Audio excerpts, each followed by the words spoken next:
Hello, everyone. Welcome back to Britton's Hangout Hour, episode 133. I am here back What? again with Rebecca Snow, also known as R.H. Snow. She's written stuff like Watcher the Damned. Glad to have you back. How you doing? I am alive, and that is so exciting, especially this year because you and I talked about it just right before we went on the air. We have had so many storms, and it's been a fantastic year for people that are really into the storm chasing community.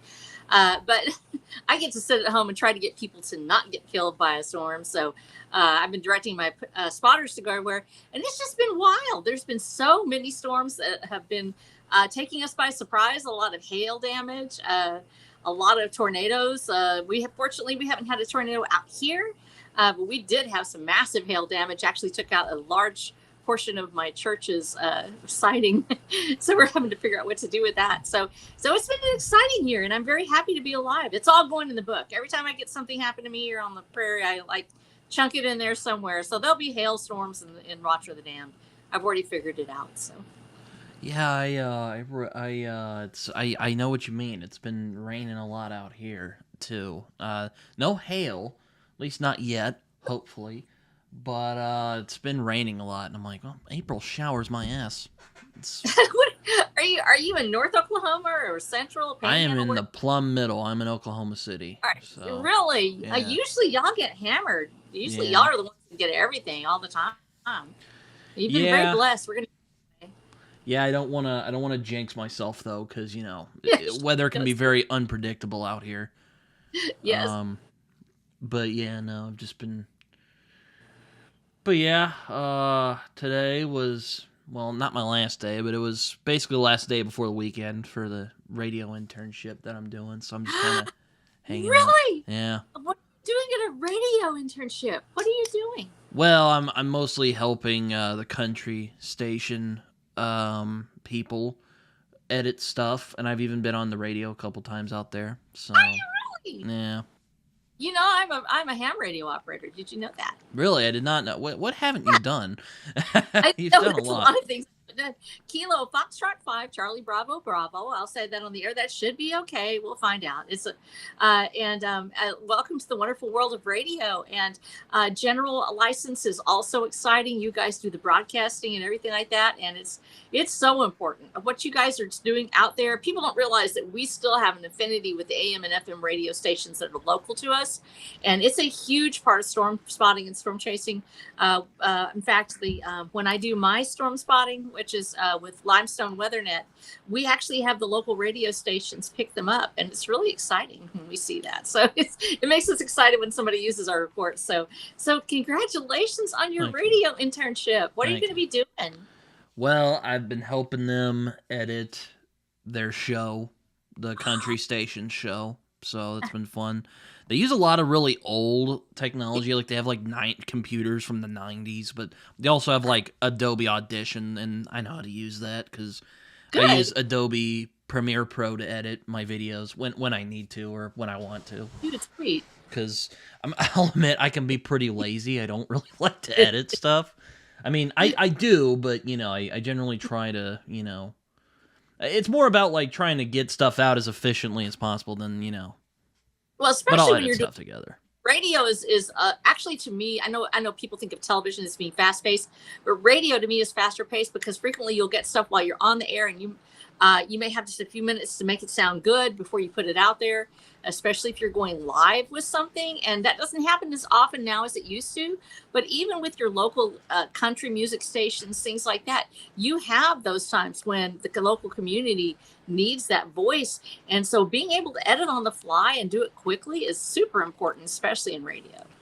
Yeah, definitely. It's kind of funny. I mean, I like some country music. Like I'm a Johnny Cash fan, Yay. and Uh, I like some of the like older outlaw country, oh but yeah. yeah, a lot of it nowadays doesn't really interest me all that much.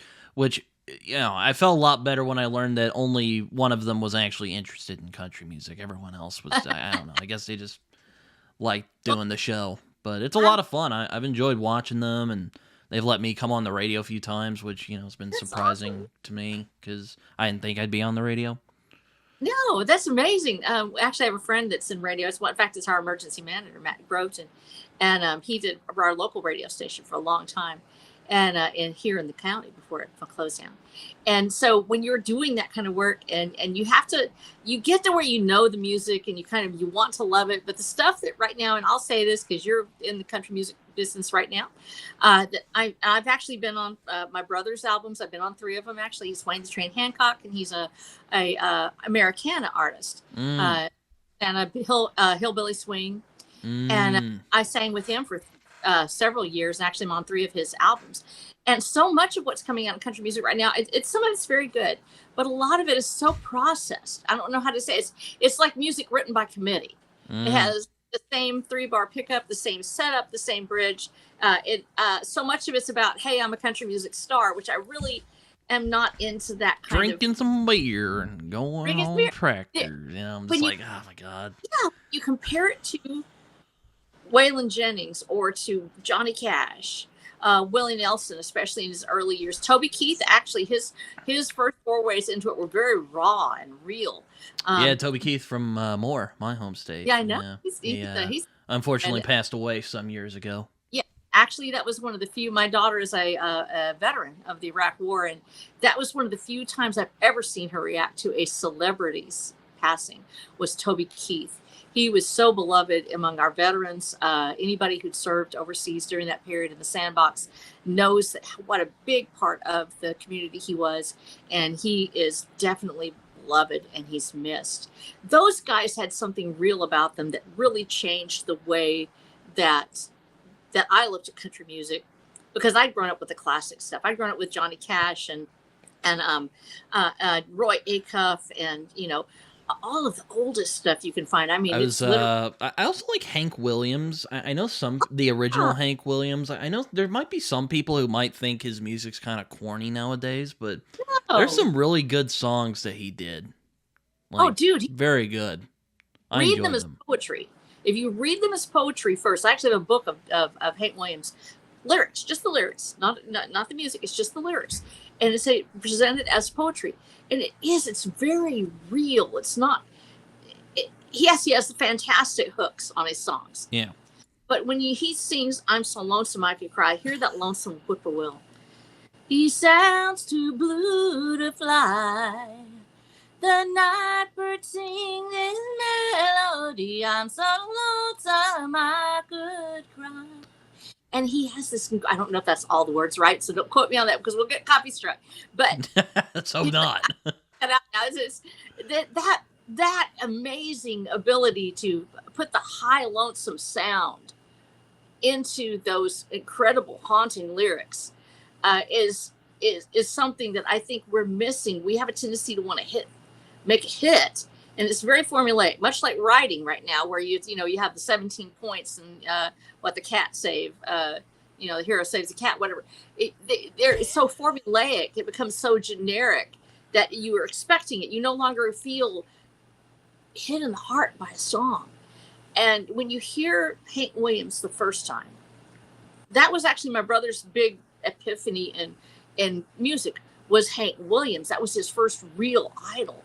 And he styled himself in some ways after it. And then he found his own voice and his own melodies.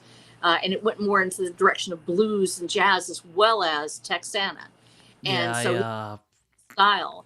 But when you hear Hank Williams that first time and you really listen to it, you realize what an incredible gift he was, and how influential he was on the entire genre of country yeah, music.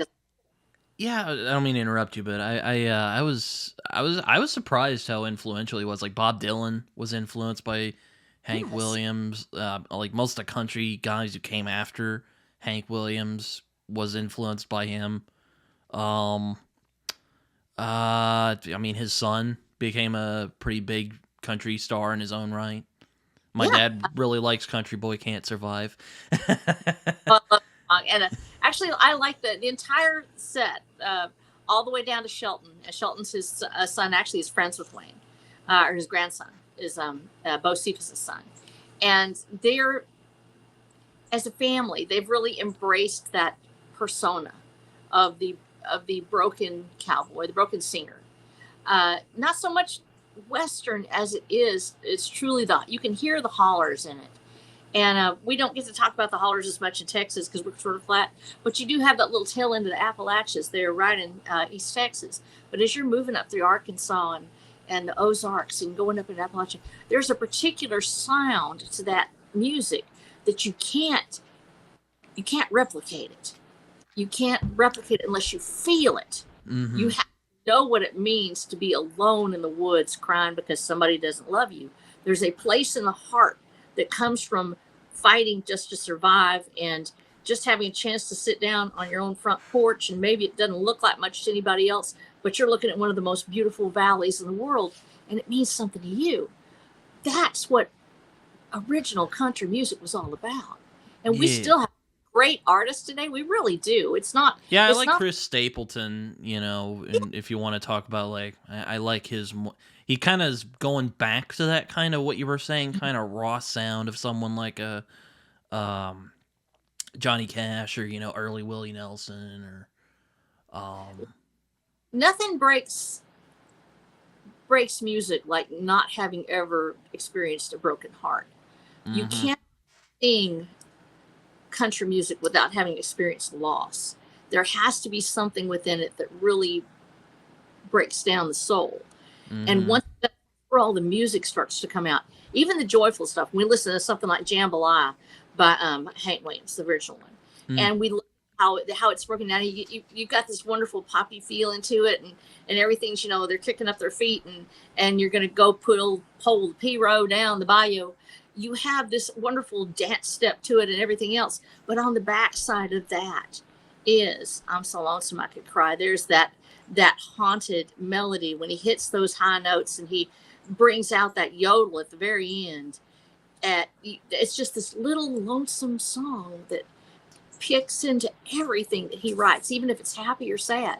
You can hear it in the background. And I think that is what truly appealed to people when they first heard this music. Coming out of that generation, you had a whole generation, my mother was one of them, who grew up in the 30s. They were dead broke, some of them starving to death. My mother nearly starved to death as a child.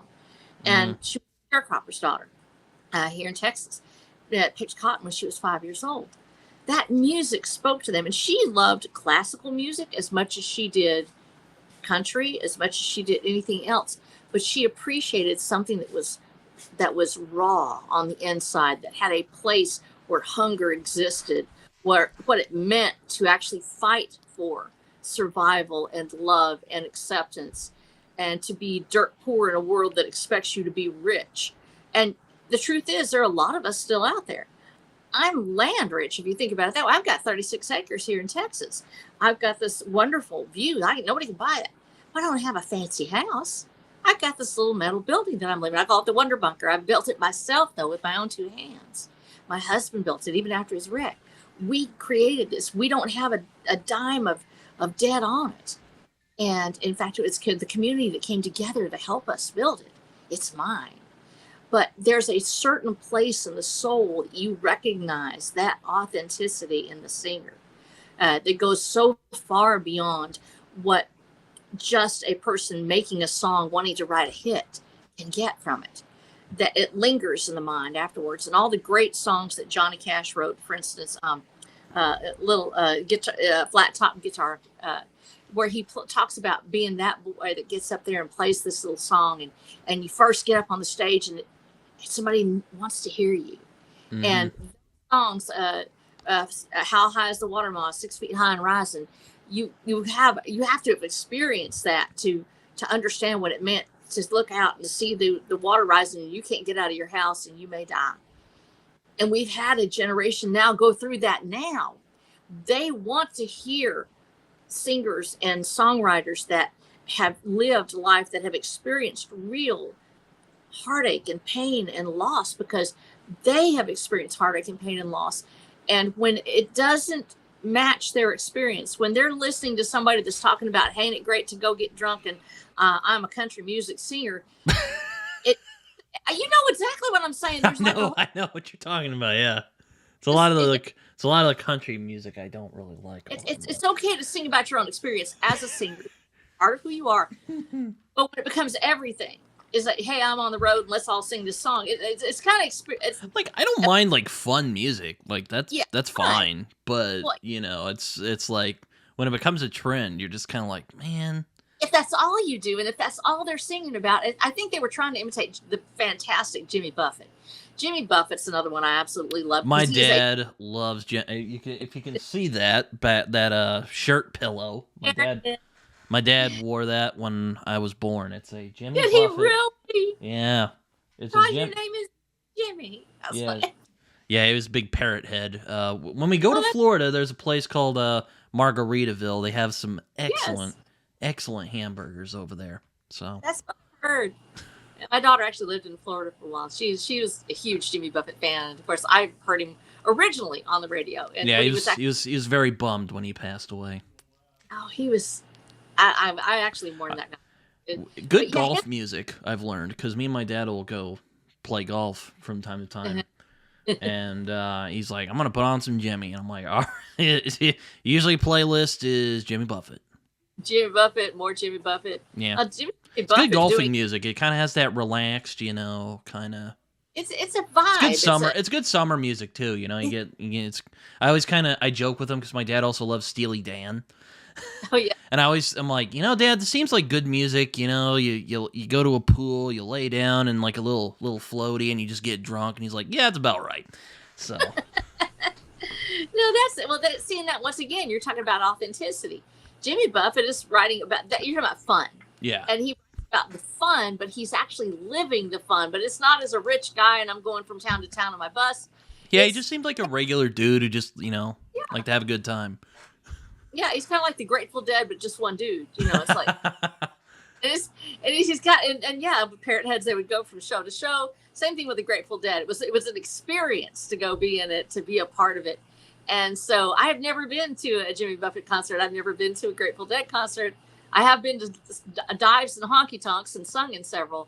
And they're each artist finds their vibe, which if you're a stadium hair band, or whatever, it's going to be a totally different feeling than playing to, a crowd of 150 at, Green Hall in Texas.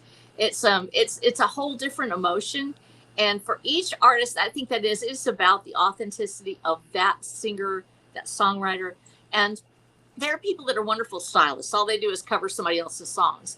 But the greatest experiences, whether you're talking about Guy Clark from Texas, if you're talking about Billy Joe Shaver, who's one of my favorites, Johnny Cash, any of those people, they wrote the songs they lived. And they got that onto the stage and shared their experience with their audience. And the great singer-songwriters know who they are. They tap into that heartache or that joy or that just feeling of being who they are, and they bring that to their audience, and their audience just eats it up because they recognize real. And if we can bring that back to country, if we make sure that we don't lose our music to AI-generated pablum, and so much of it's already close anyway, you can tell when a song has been written by a committee. It just have that same feeling. It's there's a whole different world to Jimmy, to Willie Nelson sitting in the back of his car smoking maybe something while riding out on the road again. Yeah. There's a rhythm to On the Road Again. It's kind of funny you mentioned Willie. We have we give out concert tickets at the radio station I'm at, and one is for a Willie Nelson concert. Yeah, that's fantastic. Willie Nelson, he also has some great songs. He wrote "Crazy," as a matter of fact, the Patsy Cline song. He wrote that song. Oh yeah, no, Willie's been around forever, and he wrote some amazing songs. And his life is born out of that experience of pain, that experience of loss, and also being a small town guy trying to make it. And he's trying at that time. He writes all these wonderful songs. He doesn't really hit it himself until he comes out in the Texas music culture of the 1970s. He suddenly has this rebel image. But his rhythm to it, if you listen to him. I always kind of thought of Willie Nelson more as like a hippie kind of guy.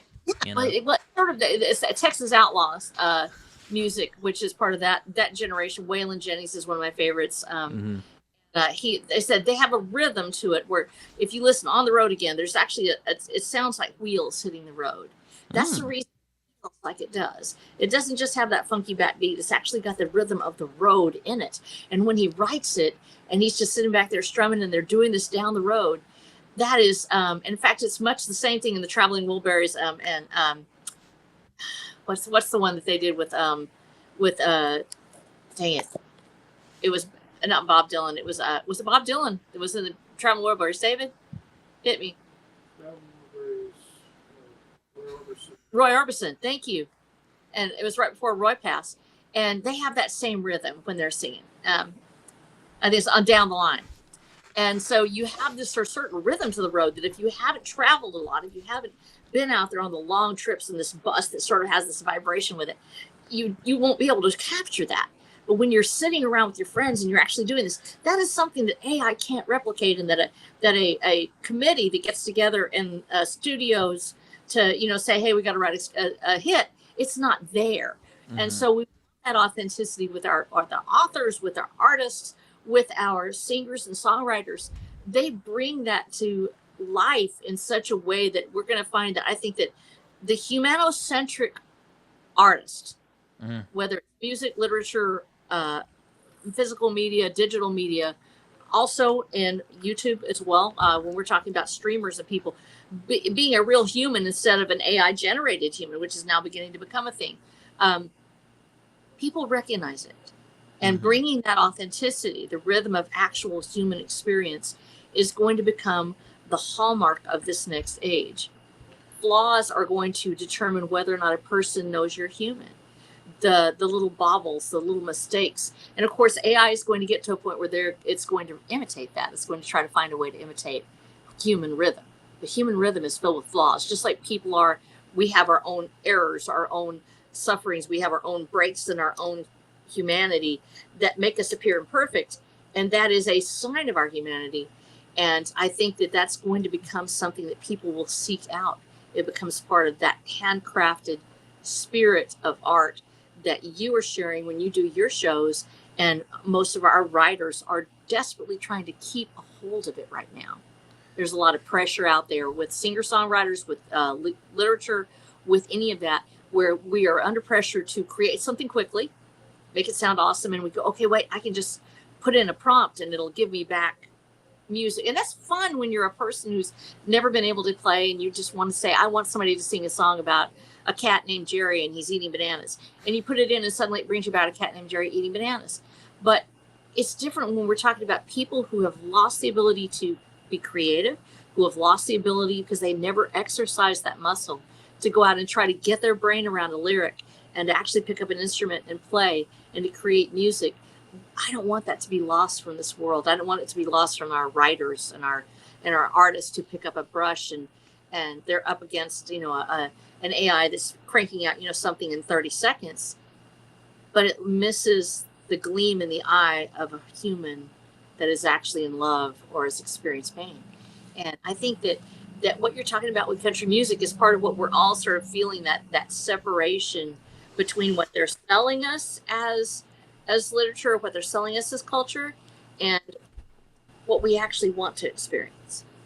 Yeah, this is funny. You'll probably like this story. My dad asked me the other day when we go out eating during the week sometimes, or every week we do that. But anyway, we were doing that the other day, and he was asking me because we were, I was prepping for this thing, and he was like, "So, what's your favorite country song of all time?" And I thought about it for a minute. I'm like, Folsom County Blues, and he's like, "Man, it's not David Allan Coe. Haven't I shown you anything?" Because he really likes David Allan Coe. And I'm like, those are good songs. I like Folsom Prison. It's a good song. Oh yeah, is that I hear the train coming? Yeah.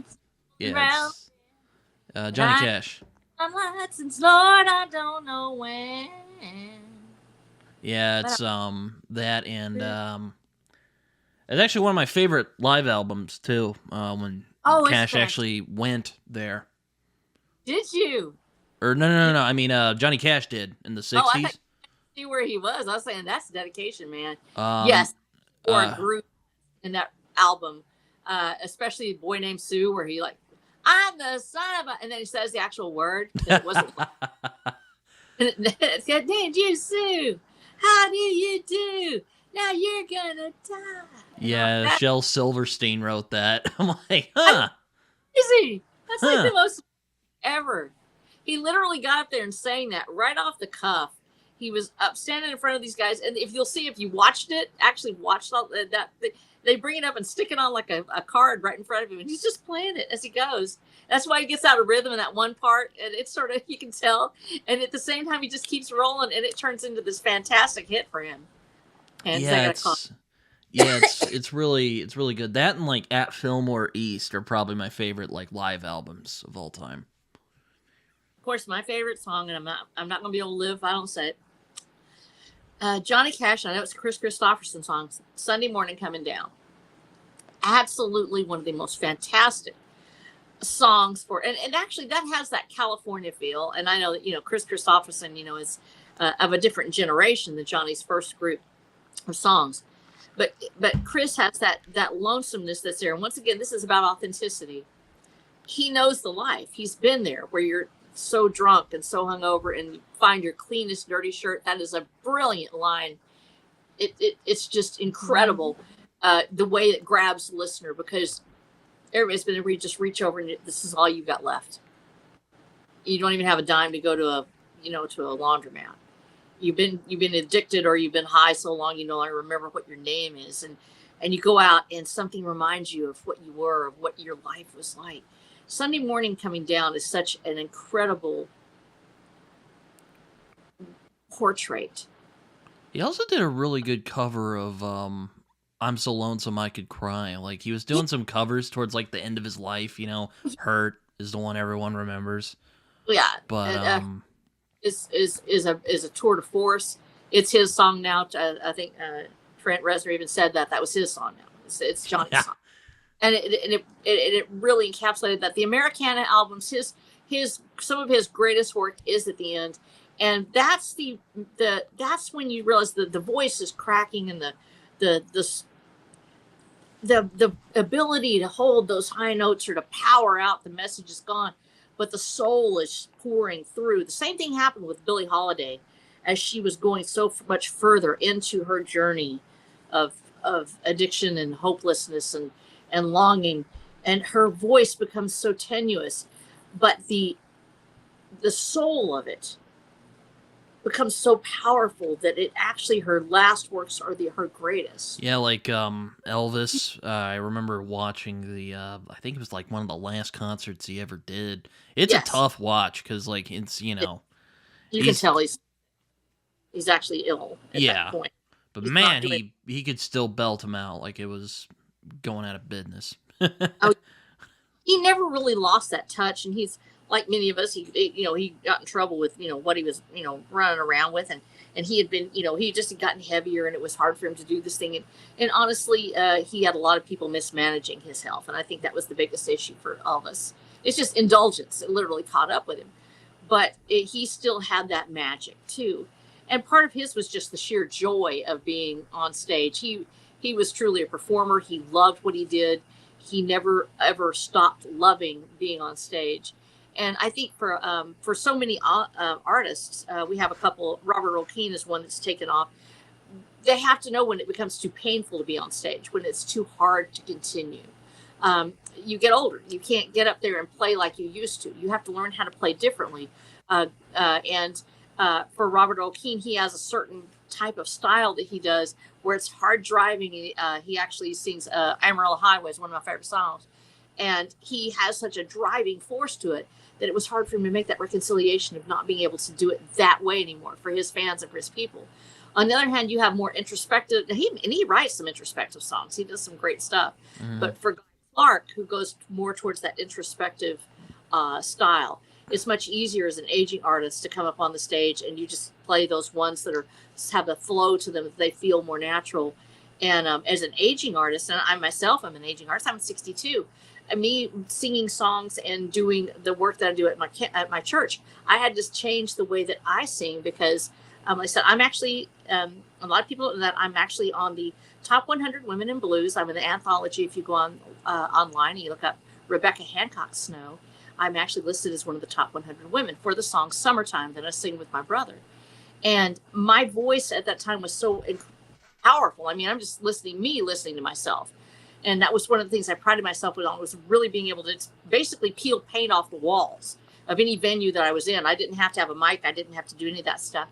And me, as a person that's now dealing with certain health issues that are making it harder for me to sing that way, will turn blue if I try to do that now. I had to learn how to play piano differently. I have a very Jerry Lee Lewis type style of playing, even in church, that's got a backbeat honky tonk rhythm to it. Well, it makes it really tough to do that if you're gasping for breath. So I had to learn how to play differently. And it's so hard to train yourself as a singer songwriter to those more introspective, those softer songs, or else you have to be able to embrace the hole in your heart that's gasping for air. You have to be able to do like Billie Holiday does and just go ahead and let it rasp, let it be what it is. Get that big breath and take another bite at it, And it's hard to make that choice between being what you were as a musician and being what you are now, and changing the way that I do songs now. I find that I'm singing more of the older hymns. We try to do authentic church music, as I call it. It's I very much, like I said, my husband's a pastor, my son's a pastor. We have a very tiny church here in Central Texas, and we actually try to record the songs, especially now that we have to do it. Everything has to be in public domain, because no matter what, they're going to copy strike you about anything. Even if it sounds like something else, they copy strike you. So we have to really come up with unique ways of singing it. And so doing that music and recording it as a legacy, because so many of these hymns are being lost, I find that my voice fits better with some of these older hymns, because they were written by people that were struggling with illness and living in a world where you couldn't just go out and get over a cold. So a lot of the songs are written for that different style, where it's not the powerhouse singing like I'm used to. Instead, it's the soft whisper of hope, whispering hope being one of those ones. It's got a beautiful high lonesome series in it, but it's not a big giant sound like I'm used to. And I think that adjusting ourselves as we get older as musicians and as songwriters is part of the journey. It makes us more authentic, actually, as who we are. We leave behind that rowdy, raucous sound that brought us to the stage in the first place, and the thumping, guitar that we have, or the slamming honky tonk, bass beat that I have, and we start to embrace that portion that we still can do, but we let our spirit flow into the music. And whatever song it is, whether it's something we've written, or it's a folk song, or it's somebody else's cover, you bring that unvarnished realism to the song.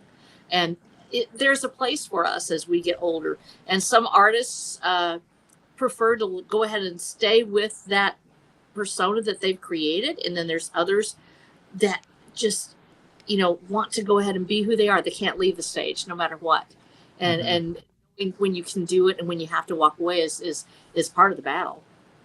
Yeah, it's I won't talk too much about it. I haven't really performed. Actually, I have performed on stage, because I've done like karaoke, and Really? I did choir for a few years. Yeah. Oh, it's wonderful. Choir is a whole different level. Yeah, it's an experience. It's. What's your favorite choral piece? Favorite choral piece? Let me think. I really like Jerusalem. I know that song. Okay. I like William Blake, so there you go. He's fantastic. There's also like old Christmas songs I really like. I can't name some of the songs I really liked when I was in choir. I do remember how's it go? It's like Lo How a Rose Air Blooming, I think is what it's called. Yeah, I did that. Yay. I really like that one. I can't think of anything else. I remember some of them did Annabelle Lee, because they turned the Edgar Allan Poe poem into a song. Wow. Years ago. I never got the chance to sing it, but I've heard some of the other people I was in choir with sing it once. I really like that. So, yeah. That's ensemble singing is so different. So, you're up on stage and you're doing a powerhouse solo or whatever. It's fantastic. Feels great. Call and answer, like you have a lot of times in gospel itself, where there's a singer and then there's the call from the choir, is another version of that. But to be truly an ensemble, where you're actually singing with this mass of people, whether it's, 50 of them, 100 of them, 200, or if it's just you're doing a super tight harmony with 5 interacting voices. There's something different about ensemble that surpasses, in some cases, being on the stage and just doing that wonderful solo. And the apex for me, I've got to say, there was 2 of them. One would have been Stephen Howe with Battle Hymn of the Republic. I sang that Dallas Symphony Orchestra as a chorus, and a great piece. And I lost my voice right before the performance. I just got up there and mouthed it because I loved the song so much. I didn't care. I was doing the high tulies. I was like the first soprano, but the one I actually got to sing along with, Carmina Burana by Carl Orff, and doing the whole thing was fantastic. There is no choral experience like Carmina Burana. This absolutely just throbbing bass line that comes in, and the sopranos are just pole vaulting over the top of it. If you haven't ever listened to Carmina Burana, a fantastic piece of work, and certainly one of the most gripping symphonic and choral pieces that's been written in the last 150 years, I think. And there's so many more out there. I love. Do you have a least favorite that you've done? I can't really tell you that there's a least favorite I've done. Bach is not my favorite. It's not one pick, just because it's very mathematical. Mm-hmm. It's precision, and yet there is a beauty in it that is released. I prefer Beethoven. I actually prefer Ode to Joy, and joyful we adore thee. Excuse me, Bach is Ode to Joy, and both of them have their moments, but Beethoven actually soars into the stratosphere as far as that emotional release that you get. Where with Bach, it's a journey through this incredibly delicate landscape, musically wise. It's not something you tromp through. You may dance to Bach, but it is a lightness to it.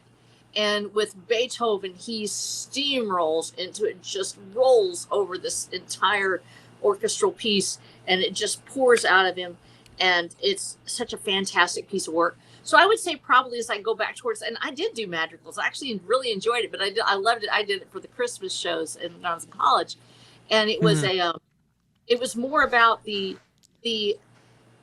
blending of voices and the pageantry of being. I was the hoe. I was the one that was like, I got to dress in a red dress and do all that stuff. And so I was carrying second and first alto at that point in that ensemble. And so we got to do all the costumes and everything else and bring out the boar's feast. And it was very exciting. But that was the excitement of that one. For me, it wasn't my favorite type of music, but I enjoyed singing it because it was part of that whole pageantry. The passion of Tchaikovsky, the passion of Rimsky-Korsakov and the Clock d'Or, there's a certain period of romanticism that overwhelmed. I like Tchaikovsky quite a bit. He's one of my favorites. And, big Nutcracker fan. Oh, are you really? Yeah. Yes.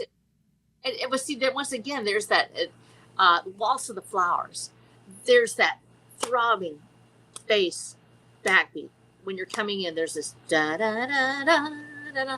When you actually listen to it, there's this infinitesimal slowdown before he goes into that final round of the waltz, and there's a swell to it that is almost impossible to imitate. You have to be there to experience that moment in Tchaikovsky's mind, how it's been passed down through orchestral variations throughout the generations, to feel it as it comes through like that. And so for Waltz of the Flowers, the same thing kind of happens also in Maurice Ravel. I'm a huge Ravel fan. The first time you hear it, he sounds a little dissonant, a little chaotic sometimes. Mm-hmm. But Ravel's La Valse closely resembles that. And I'm a fan of Chaubrier as well. And they have that same monumental waltz. Let me put it that way, because waltzes are a natural, that 3/4 rhythm is a natural dance move of human being to human being, male to female. There's a certain way that it swirls, a certain way that it moves, that is very sensual and evocative. And once again, Strauss in the same way. There is a almost formulaic, but if you're really truly in love with these music, it never becomes old. Of the grand waltz at the very end and how it sweeps you away in the music. And one of my first classical pieces that I ever loved and tried to learn how to play, because I play by ear, actually was Blue Danube Waltz. Oh yeah, that's funny you say that, because my least favorite that I did, it's not a bad, it's a good song. I just really sucked because I also play by ear. It was Handel's Messiah. Every year for my choir, we would do Handel's Messiah for the grand finale, and I dreaded it because I don't know how to read music. I can't do it. I've tried. I don't have the patience to learn. You are my brother in spirit. But I really struggle. So every time we would sing, I would just listen to it and mimic it. I don't know how I do it. It's just like, I don't know. It's just I have a good ear for it, I guess. But with Handel's Messiah, it's like dozens of people singing at the same time, so you can't really. So I had to wing it most of the time, and yeah. Well, honestly, okay.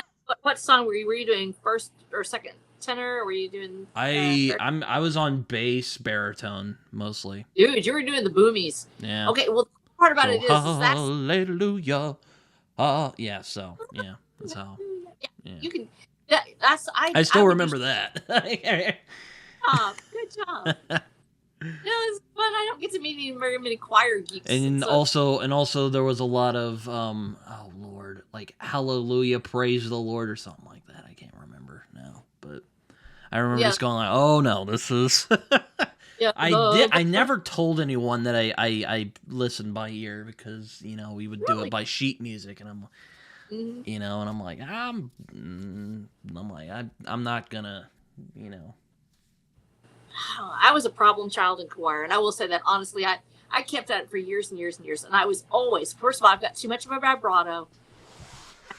Bring it down, bring it down, bring it down, because I have enough of vibrato, and vibratos are really cool, but if you're not controlling it properly, you end up sounding like you're throwing a cat through a picket fence.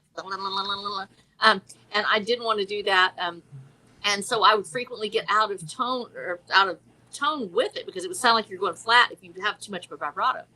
And so I had to learn how to flatten it out and sort of have a different way of presenting my voice. It's out here and it's very narrow, as opposed to the big brassy sound that I usually sing with, which is out here. And so I was always getting in trouble in choir. And I'd say I had the same problem you did. I don't read music well. I got to where I could pick it out, like on the line that I was on. But I did so much better if I was just listening to my fellow singers. I would go through a couple of rounds with them, and then I would know pretty much where I was supposed to do it. And I would use the music just to remind me of what it is we're supposed to do. But if we had gotten into some really, and we got into some really convoluted, like choral pieces, and I would just be like, just sing really quiet, so that way it doesn't, mess anybody up. That part's hard. We also did I think it was Mozart's Dies Irae, I think is how it's pronounced. I like that song quite a bit. Dies Irae is hard, buddy. I was about to say that's also hard, but I enjoyed doing it. So I don't know. Well, no, that was another one where a bunch of people were singing at the same time, and I was like, oh my gosh, this is tough. It's very clashing and dissonant, and it should be. The whole thing is this Dies Irae is the bad day. It's literally, I think we use it a lot with Caesar's death, with Caesar's assassination. It is this terrifying, clanging voices and everything else. They come together so beautifully, and that actually is the beauty of that piece. Is that it is evocative. It is if I'm not mistaken, I hope I remember this correctly, that it is an operatic piece. Is that correct? I think so. I'm not sure. And so you have that theatrical sound that goes with it, and it is so just that. It's like, wow, you want to hear that. I need to go back actually and listen to it now, because I spent so many years since it almost feels like apocalyptic, if that makes sense. Yeah, that's where it closely, in fact, Orff, I believe, takes some of the themes from Dies Irae and incorporates it into O Fortuna. That whole set that he does, where you have this rotating, bookended, wonderful piece, and it's very, very cataclysmic. There's a lot of those elements that show up in Carl Orff's Carmina Burana. Yeah, I mean, I also just like Mozart in general. I love Amadeus is one of my favorite movies. Oh yeah. So yeah, Oh yeah, great. yeah. And Even though yeah, Salieri probably didn't kill Mozart. Great movie though. Great no, music too. no, well, also it reminds us. It also got me into Salieri. He was pretty good too. It's kind of unfortunate. People are like, "Oh, is that the guy who killed Mozart?" It's like, no, he didn't. No, Salieri actually did a great job. Actually, it was a very acclaimed musician in his time. But whose memory lives on is actually Mozart. Now, Salieri is mentioned. People talk about him. But the reason Mozart resonates with so many of us is because, first of all, he dies young, and he doesn't know that he is going to be famous, that he is going to be acclaimed after his death. He dies a pauper's death.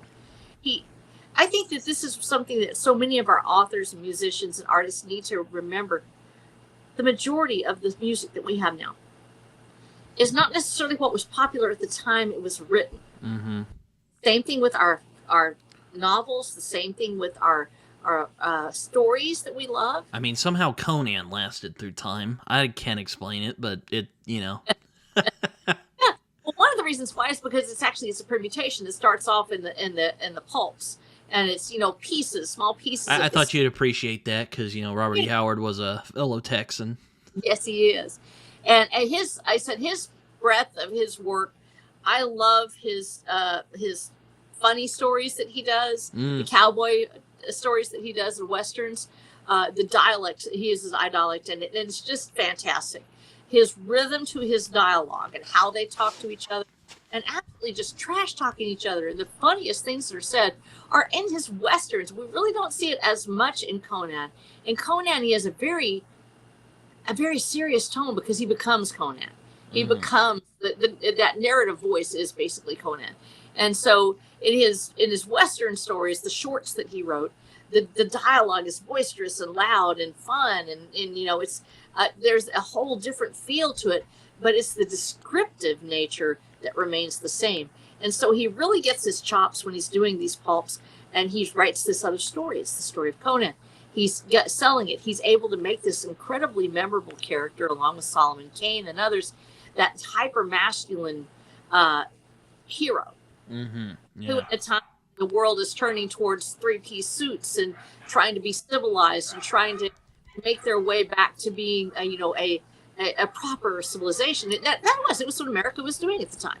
Mm-hmm. But there was still that feeling of rawness there, that they wanted to be able to experience what it means to fight for survival, to live, to get past that point in your life where you're just living because you're going to go to your job the next day, and doing it because you have a reason to survive. And that's what Conan brought to the table for a generation of men that really felt a little disaffected. And in fact, he, of course, then there's other things that happen in the world that make this to where it's such a tragedy that he loses his wife the way he does. He was just depressed. He didn't realize the world still needs those heroes, and that he would become an incredibly influential writer for so many of us. I mean, aside from Tolkien, I would say he's probably the most influential fantasy writer of all time. I would say so. Well, now we're forgetting, of course, C.S. Lewis, but C.S. Lewis actually, because they're all so intertwined in that era. I was going to say, yeah, I don't know. Well, like, you know what? Actually, you know what? Yeah, I'll give that to you because he definitely inspired a lot of the kind of weird British writers who kind of came after it, like Susanna Clarke and Neil Gaiman. He's I would say that if we look at it, there's that very wry British voice that's been replicated by those two particularly. Those are the first two that popped in my mind. Anyway, but also his dystopian fantasy. If we look at that hideous strength, which is closely not parallels, but touches on things that Orwell is speaking of at the time, and he actually takes it and expands upon some of it. His science fiction writing is actually quite good. But it's more of I would say that with C.S. Lewis, it's his narrative voice. It is what you're saying.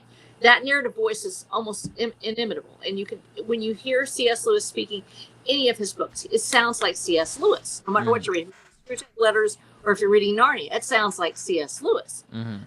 Of course, Tolkien has his masterwork, which is The Hobbit and that world that he created. But with Robert Howard, his genres, he changes that narrative voice each time. He's got Solomon Kane with that dour, puritanical, fierceness, as opposed to. This is where I think people sell him short. I think Stephen King sold Robert Howard short in talking about him just being this sort of infantile, storyteller for pure all men. He hadn't actually read his. If he'd read it, he would have seen. That's kind of funny you say that, because he's actually blurbed on my Del Rey Conan editions that I have. Really? Hold on, let me actually pull it out real quick. Or, well, actually, I can paraphrase what he said. He's like, his writing is so energetic, there's sparks, is what he said. That was actually the good thing he said about it. It was the one good thing, and they put it on there. Hey, Stephen King said this. But, he said it was written for men who hate it. That same sneering disdain for the average. Which is kind of funny, because a lot of people treat Stephen King that way.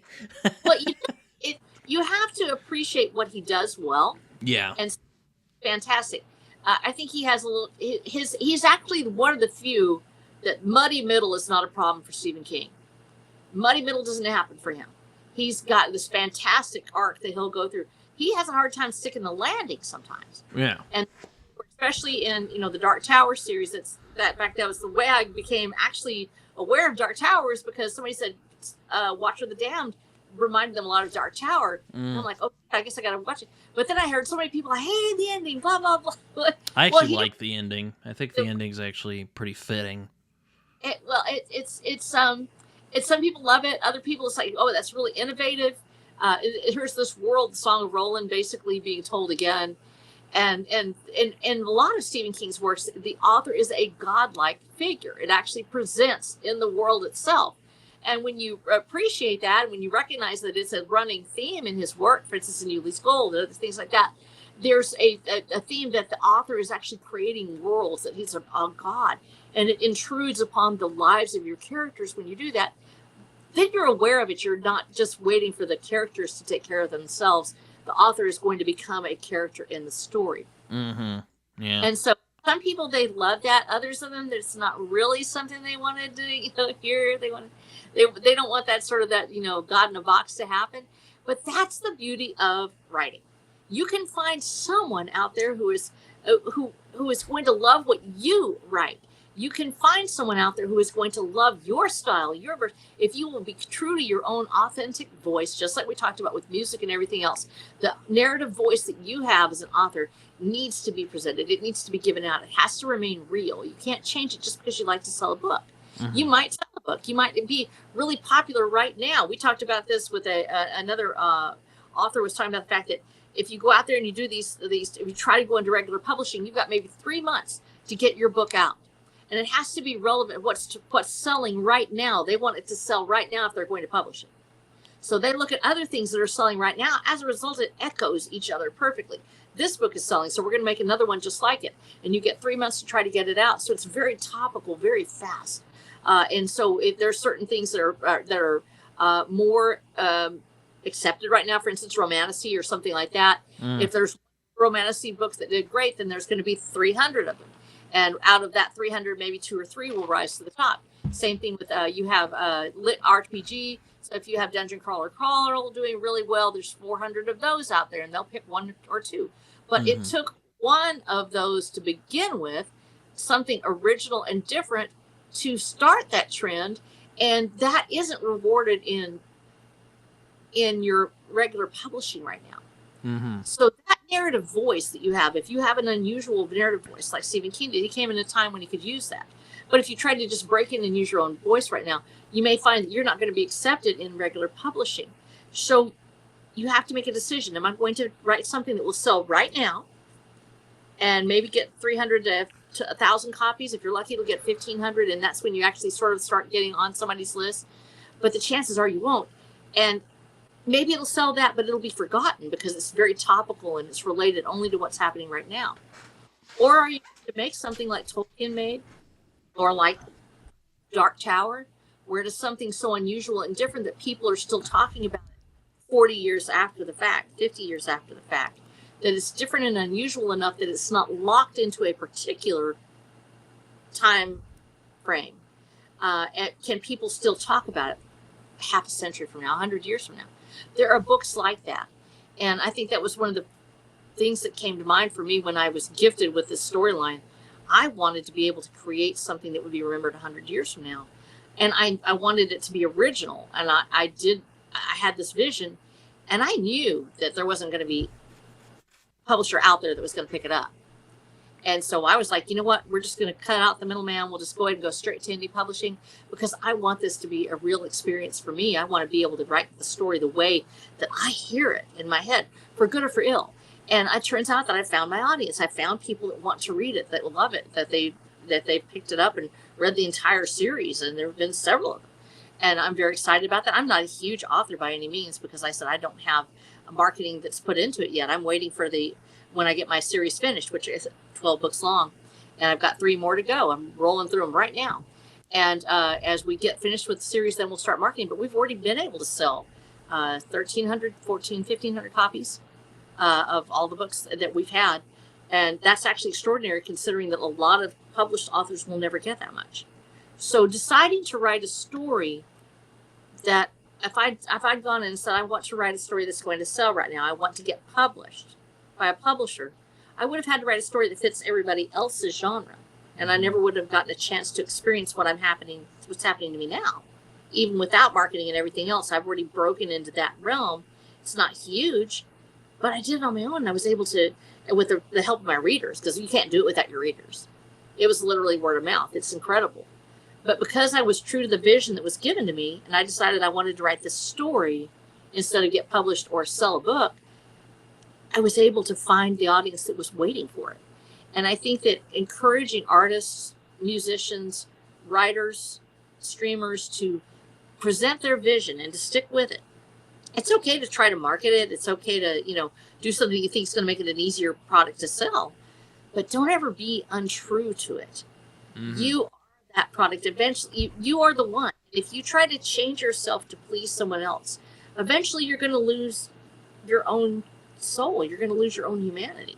That's in anything, relationships or people or jobs. If it requires you to change yourself so much in order for you to please a person that is going to rule over you, what you do and how you say who you are, then you're losing yourself. And in the end, people want to see the artist. When I go to watch somebody on stage, when I go to listen to, I'm going to see them. I'm going to see that singer. When you talked about Jimmy Buffett experience, I could go and I could listen to anybody, Jimmy Buffett. There's some great Jimmy Buffett cover bands.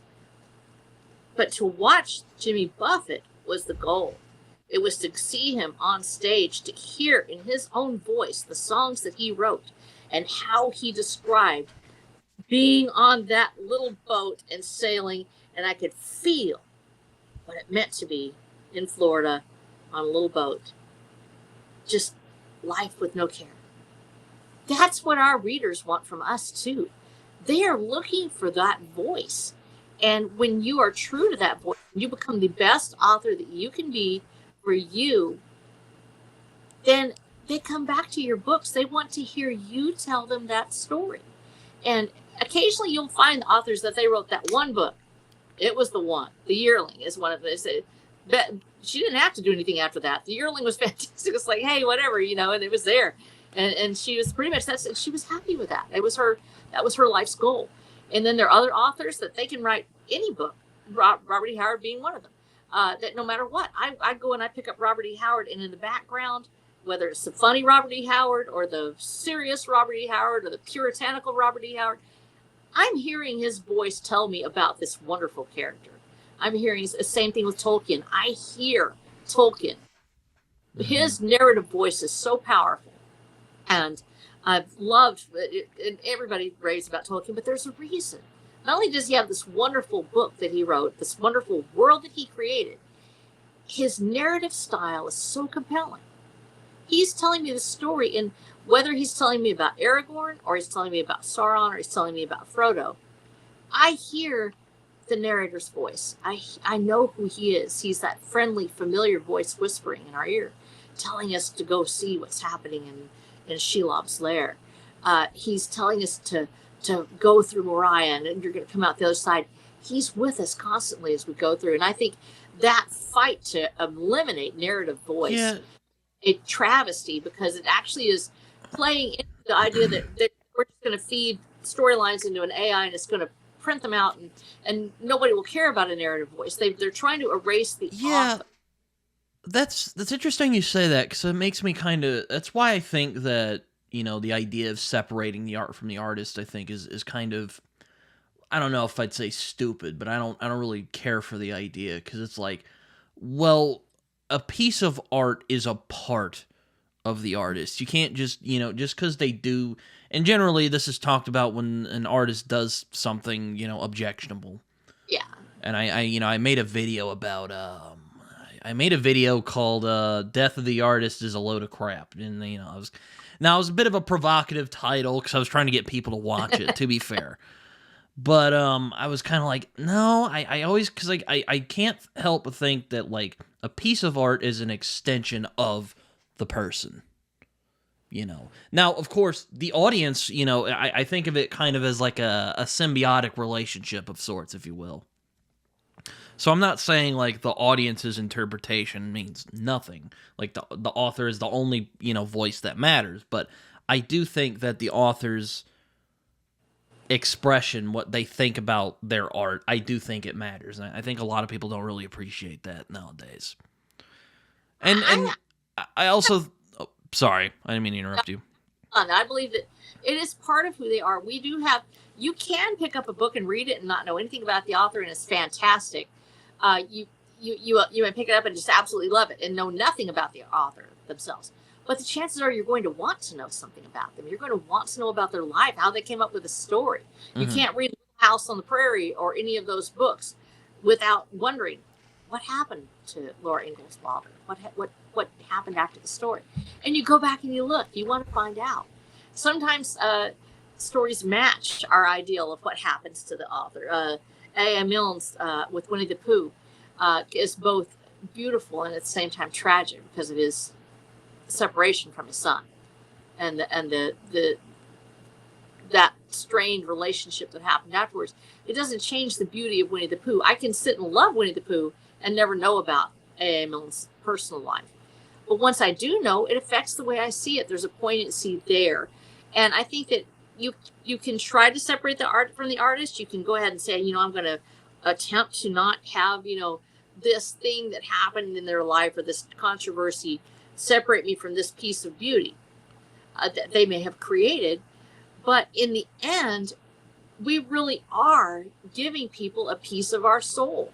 Yeah, it's kind of why I have a hard time with people who go on Twitter is like, well, I'm not going to be reading this guy's work anymore. I'm going to like sell my books. Because to me, it just kind of feels like, so did it not mean anything to you? Yeah. Now, you know, I could say, now I could be, you know, I'm sure some people might argue with that, but it's just kind of like, because it's like, you know, I may not agree with what, say, you know, Neil Gaiman is alleged to have done, or what, you know, Warren Ellis is alleged to have done, or any one of these writers that I enjoy, but, like, I can't, maybe it's just an inability to let go, but it's just, you know, it's like, I can't just throw away what they have put out into the world just because they've allegedly done something that I might find objectionable. I'm one of those people that has that same issue. I want to look at the work, see what it looks like. And yes, there are some sins that are so egregious, I might not want to support the artist with my money, but I can still point at their work and say, this was actually well done. I think that depending on what the actual sin is, and there's so many sins now that have been created out of whole cloth because people's ideas have changed about what's right and wrong. There are other things like when you talk about pedophilia or murder or something like that, it really does affect what happens to the story, because you can't read it without seeing it through a different lens at that point. But when we look at these stories where there's... I'll admit it is a little easier when they're dead. they're dead, because you can look back and go, oh well, they're gone now, and I can pay this, and it's going to their estate, not to them. But for Yeah. instance, we talk about those sins of the authors. It's much like sins of the fathers. We're dealing with some of the same things in our personal lives. So many people are estranged from one of their parents. They're estranged from one of the people in their lives. We loved them when we were little. We wanted to be with them. We did everything we could. And then we find out that there is a sin in their past, a flaw, something that separates us. And at first we throw out everything. Just, I don't want to be with you anymore. I don't want to see you. Dad, I don't want to talk to you. You've broken our hearts. Go away. Then there comes a day where you go back through the little scraps and the pieces of your life, and you say, I can make my peace with this part. I'm here because somebody did something right somewhere. Even if they screwed up everything else, there's this part that was good. Mm-hmm. Learning to do that with the authors that we love. If it's not such a sin that's so revolting that we cannot make peace with any part of it, then can we go in and say, yes, this person may have been a jerk to some people, or maybe this person was a patriarchal maniac, or maybe she was a flaming liberal and a feminist, but I really love what she wrote. I think this is great. What if we can just love that part of it? And I was about to say, political beliefs are inconsequential. Yeah, political beliefs should not stop you from reading something. I've read the Communist Manifesto. It doesn't stop me from reading it because a communist wrote it. I would be a poorer person if I did not go in and find out what people think. If all I do is limit myself to something that already agrees with me, I've got to focus exactly this big. I'm never going to get away from that focus because I'm only looking for things I agree with, and I shut out everything else. It's like a laser. It's just right here. There's no scope. There's no breadth. When I go in and read it and I go, man, I'm tired of being preached to, and this person's a jerk, I'm going to lay it down. I don't want to hear that garbage. I just don't want to do it. I'm fine. But when I'm reading something and I love it, I don't need to go back in and dig up their tweets and make sure that they agree with everything I said before I go further. I have authors that are totally on the opposite side of me, spiritually, politically, economically, that I read their works and I love it. And one of the hardest things to happen to an author is that you find somebody you love and you go, I love you and your work is awesome. And they go, you're on that side of the political spectrum and I don't want to deal with you. And they don't even, and this is happening with families too. It's happening with friends and with people. We're living in a very divisive society where if you say even the smallest wrong thing, if your political ideology veers even slightly from another person's ideology, that the waters must part and the sea must rise and wash you away forever, and we shall never speak your name again. Oh, rebellious, infidel. And then there's lots of burning of, your stuff and wailing and gnashing of teeth. It's really stupid. We have incredible works by incredible people. Centuries have passed in this country where people got together and they had different points of view and they still talked to each other. They still read each other's works. They still had a fantastic time. And people went away feeling brighter and smarter and better because they debated with somebody. They actually debated their thoughts and came away better at what they did.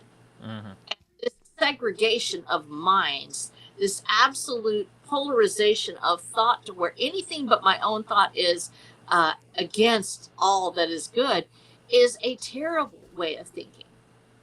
Yeah, I was tweeting a few months back because there was a controversy with this indie science fiction thing.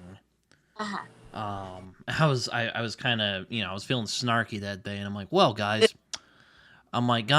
if you're going to, if you want to deal with someone, just, if you want to deal with someone who you don't agree with, don't ban them from anything, because it's, they're not gonna have that eureka moment where they go, I must have done something wrong. No, people don't act like that. No, they don't. They double down. Yeah. And in fact, Terry Pratchett actually writes about this, the arbiters of everything. The ones that come in and they're the arbiters. They tell you exactly what to think and exactly what to do. And this becomes almost way beyond puritanical. There's not even anything remotely religious about it. It's not like they're wanting to make the world a better place or protect the children's innocence. It's just about shutting people up. Mm-hmm. And when you're talking about those authors that were actually banned from... because somebody got together behind the scenes and decided that they didn't want this person to be there.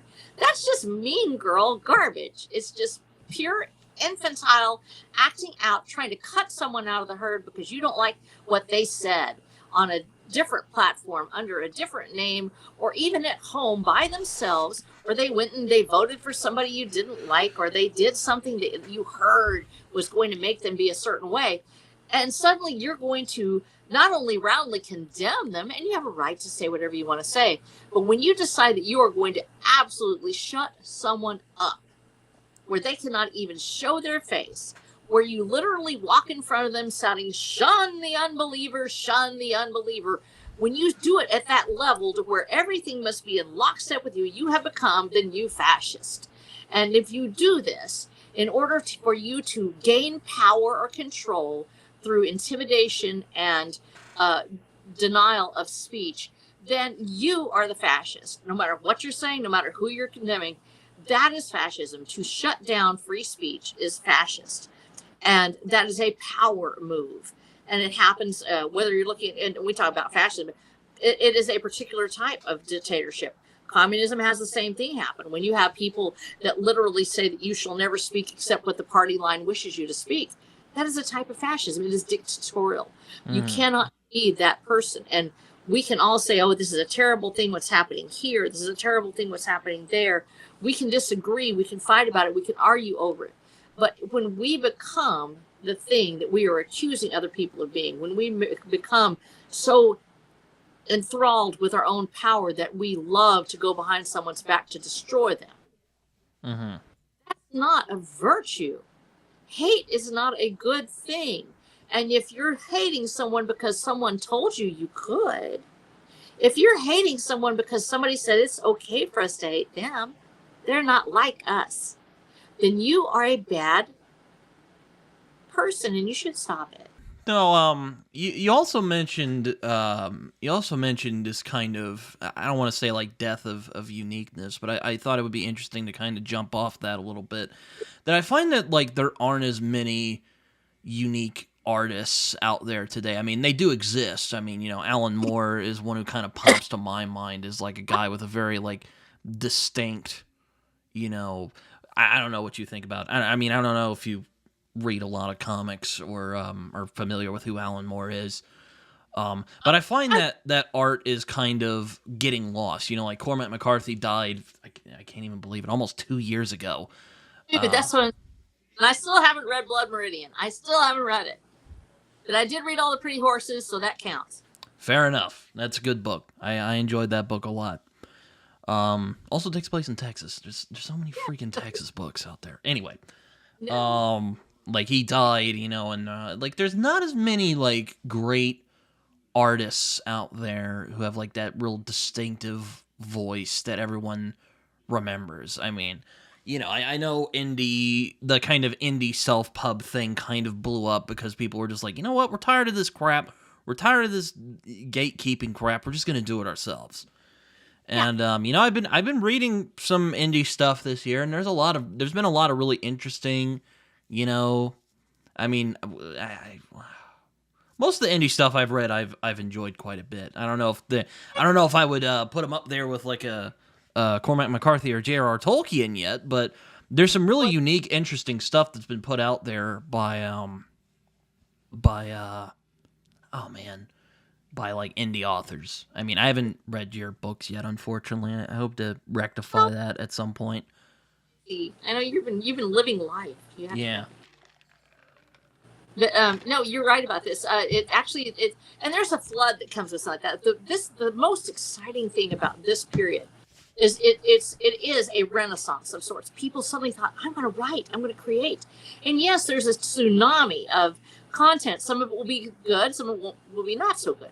It's still part of that ocean. It's still part of that current, that wave of swelling creativity that you see it wash up on shore, and some of it's just kelp and the other part's like a shell that you've always looked for.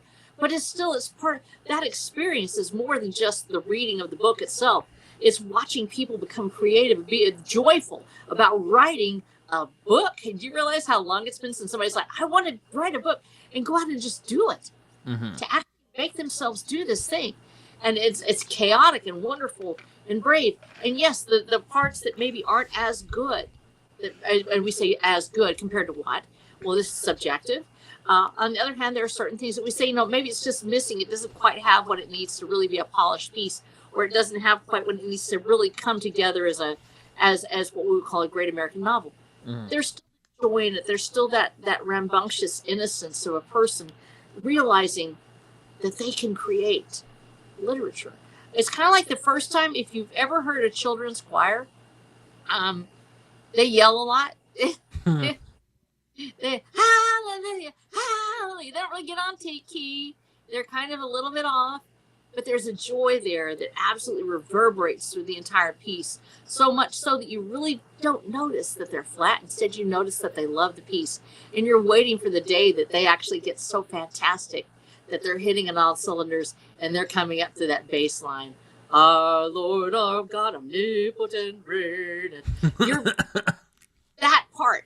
That's what you're looking for. I like we've come full circle with Handel's Messiah. That part, the singer themselves is part of the process. And yes, the piece is important. But those who are finding themselves in this magical realm of creation are going to go through the growing pains. They're going to be in that place where they don't always have it right the first time. And so as we're seeing this, I don't think of it as this terrible thing that there are indie authors that are coming out and they're not so great. I have tons of published authors that are just as bad. They're just as terrible. We see stuff that's put out that has absolutely no redeeming value as far as literary. It has something for some reader somewhere. It has, because they want to buy. There's somebody out there that's buying something. Although we have found out that a lot of the publishers, they actually weren't selling what they said they were. They were selling it directly to the store. They were counting that as a sale instead of a sale to a reader. And you sold 30,000 copies of this book. It was to Barnes and Noble. How many copies were sold to readers? And that's where the waters part, and we see a whole different world out there. And so we see that there's just as much terrible stuff coming out of publishers. And this is industry wide. This is not just about novels or short stories or creative fiction. It is across the board. We're seeing terrible errors show up in journalism. People that do not know how to find three sources, that don't know how to go in and do an objective viewpoint, who come in and tell you what actually happened on the site instead of what they think happened or what they think you should know. We're seeing that some stories are being written by AI and have a byline on it. We're finding this more and more with a lot of the authors, in quotes, that are out there are actually made up out of whole cloth by publishing houses that are just feeding in storylines and having it put out as a story by an author that's actually just an AI. And I think we're going to find more and more of this. So when we're looking at indie authors and we're saying, this, it's just not quite where I want it to be, at least it's real and raw and human. And it probably won't be where you see the AI prompt stuck in there like it was with a couple of published works. Yeah, I mean, where they left the AI prompt in, and this is a terrible thing to happen to a person. You think you got it together, but no, you shouldn't be doing that during the middle of your story. It's one thing to go and say, hey, can you look for an error in my spelling, or what do you think of this part?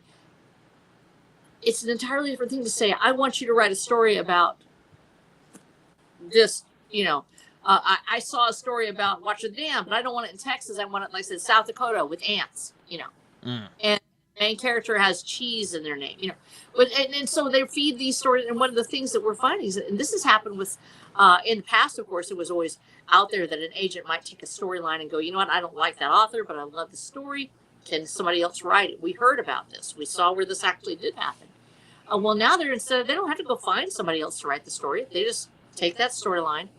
That's why they want it so stripped down and bare, because you can take that story and you can transmute it into your movie or your story, short story, whatever, just by plugging it into an AI and having it happen. So that onus that's on indies to be better than publishing, we have to go back and actually look what's being published right now, what's actually being put out there, and realize that the indies are just as good as what's happening right now out there. They may not be the apex like you would see with our legacy authors, Brandon Sanderson or F. Scott Fitzgerald, or any of the other ones that are these great classes of the past. the reason you've read them is because they are classics, because they are that top of the line. But as we're looking at this tsunami of work that's coming out of publishing houses, I will guarantee you that a lot of that is at the level or below of what a lot of these indie authors are putting out. We're just not seeing it as much. It gets taken out. Sorry, I was letting my cat in. I was No. hearing you though. Good kitty. I've got my puppies put up right now because it was storming. I better not have them out right now. They're gonna bark the whole time. Yeah, she was pawing at my door and meowing, so I'm like, all right, get in here. Go ahead, come in. No, that's what the kitties have to do. They want. I don't know what to do. I'm like, Come here. Yeah. but I'm trying to get my my radar to come on. And I'm like, holy cow! I've got one storm that's just sitting out there. I'm trying to see what it's doing, and Yeah, it's like but everything's dead. I mean, going out but kind of going past that. I've written a novel, haven't published it yet because I'm still editing the damn thing. But I'm really considering doing self-pub because I've thought about it and I'm like, I don't think it's like if I really shot it out there with like Tor or like one of these like SFF kind of smaller groups that are putting out kind of more interesting stuff that isn't like oh god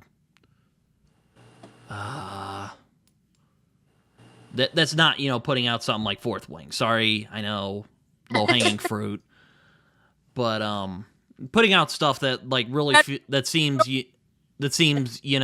I'm talking to the audience when I say that. But stuff that's more unique, stuff that's made by people who like actually care about telling a good story. Oh, burn. No, right. I think you actually should look at a self-pub, and the reason why is because I mean, my book is literally like small town mystery with some fantasy elements and warrior Puritans. I've thought about it. I'm like, you think any mainstream publisher is going to take that? I don't think so. Maybe if I got lucky, maybe, but I don't know. I don't really want to like my kind of thing that I look up at the ceiling at night is I don't want to like waste 10 years of my life trying to publish something. And then I'm a like 30-something-year-old man and going like, oh shit, I could have done this self-pub thing. And I don't know if it's I mean, I'm not saying self-pub doesn't have its drawbacks, but I could get it to readers more quickly. I could get it. Well, that's what you're wanting. If you want, I could directly connect with readers. Is a better way to put that. Yes, you getting your. As I've said before, when you're looking, if you want to be a published author, say you want to have that attention that comes from having somebody say, "I love your work. I want to represent you," and then I want to get this out. And we're going to bring in a editor, and we're going to change it up the way we like it, and we'll pick out the title and the cover. But this is your story. To have that attention, you're wanting to be a published author. That's part of that journey to be that person.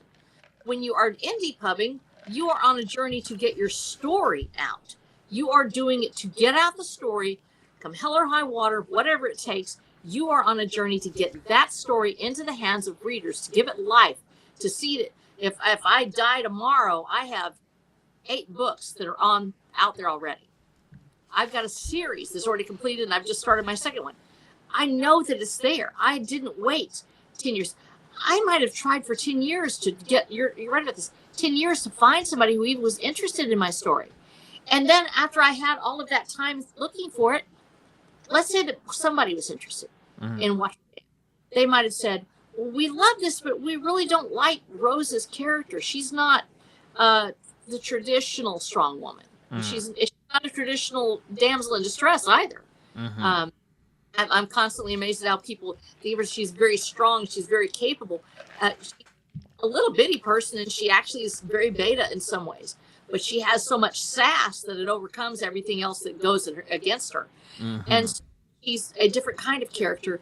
And a sensitivity readers probably would have pushed her aside. They would have made the Watcher an entirely different character. He's a jerk. He's a jerk sometimes. That's who he is.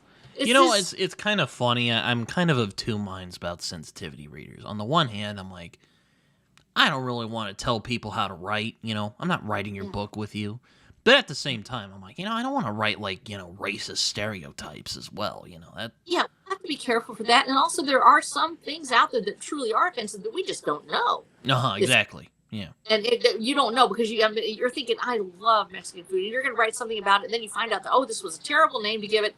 That's a swear word, and you got it wrong, and now it's in your book forever and ever. We have to be aware of that, and I think rather than looking at sensitivity readers, you should come in and you bring your beta readers and say, hey, you live in this community. Can you tell me a little bit about this? Yeah. Would you tell me something that give me some pointers? People that make it their business to find something wrong with your story are going to find something wrong with it, even if it's not there. And that's the problem with a lot of our sensitivity readers. Their whole thing is to go and find something wrong with your story and tear it apart, even if it's not there. They're getting paid, much like somebody would be getting paid by the word to write. They're getting paid by the word to take something apart. And so they will take out something that actually is good for the story that might have made it a better story. Or they may take something out that's supposed to be offensive. When your character is a villain, they'll do things that are offensive and wrong. We're actually seeing this now where they're saying that villains can't be offensive. It's I was watching a show. I've been on a Star Wars kick, so I watched the second season of Andor, and people got mad because some Imperial guy tried to sexually assault a lady, and people were like, "Oh man," and I'm like, "Guys, they're the bad guys. What do you expect them to do? Like Darth Vader murdered children and It's like, no, he didn't. in Revenge of the Sith. Like, come on."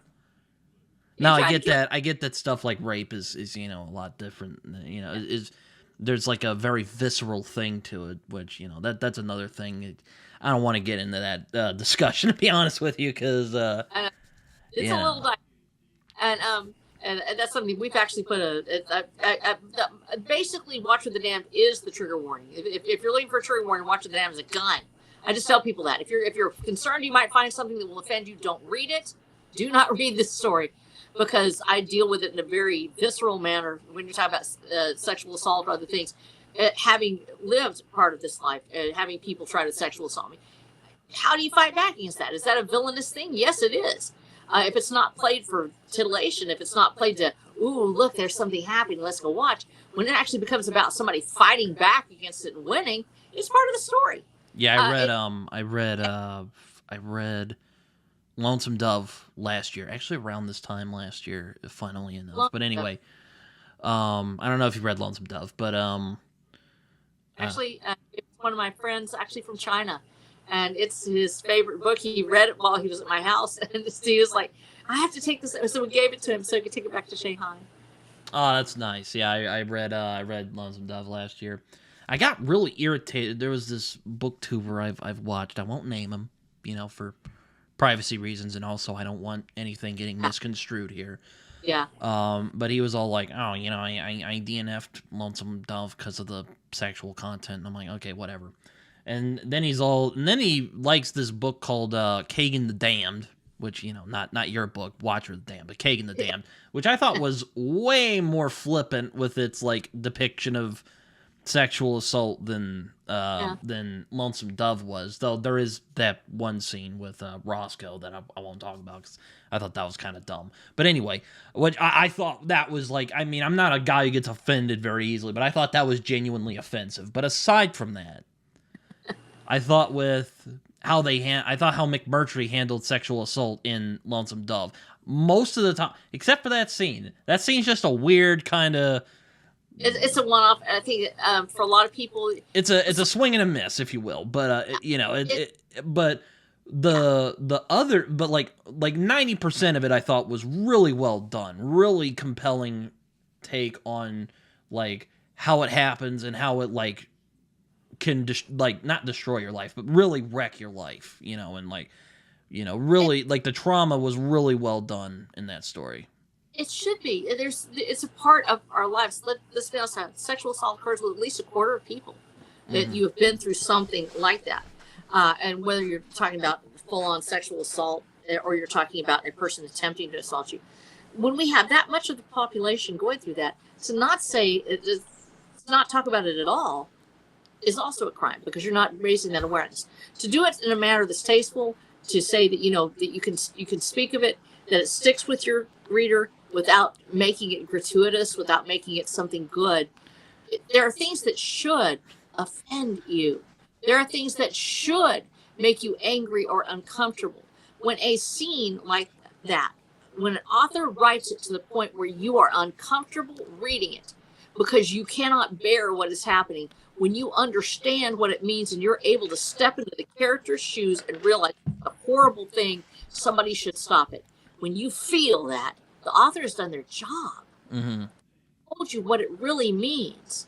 Mm-hmm. And you have to be able to read through that point. And if it gets to where it's too much for you, I have actually read books that there was points where I'm very uncomfortable with torture scenes. I can't have it. Yeah. And I'm not good with it. I couldn't ever play GTA's 5 or whatever, like Oh. Yeah, there's a whole mission where you torture a guy. Yeah. Dude, I can't do it. Like there'd be kids at my church that be coming. They'd be like little girls like playing that scene, and like my son came back. He was like, I can't ever play with Casey again. She's too evil. And I was like, dude, Rose just over there just torturing it. I'm like, dude, I wouldn't let my kids play that. He's like, you can't do that. But she did. She was like, wow, I think that for me, it's really hard for me to read something like that. So when I had to write a scene, we did a fade to black with it, basically. But I wanted it to be terrifying for the reader. It's not gratuitous. There's nothing fun about it. It is something that happens to people. Torture happens around the world, political torture.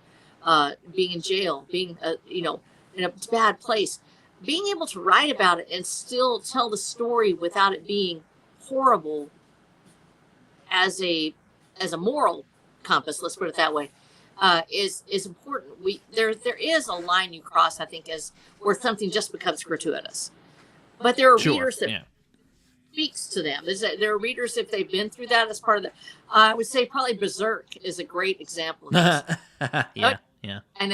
But it is because, and it resonates with men because it deals with sexual assault in such a way without glossing it over, without making it fun or titillating. It is a horrific description of what it means to be a man who's gone through sexual assault, and it resonates with men of his journey trying to resolve who he is and the violence that's created in him, and it's told in such a way that I had some of my readers, like I said, they want me to read Blood Meridian, and it's hard to read stuff like that. It's so hard for me to read. I know everybody loves it, but they were like, "Don't, Miss Becky, don't read Berserk. It's not for you." Whatever. So now I feel like I have to go read it.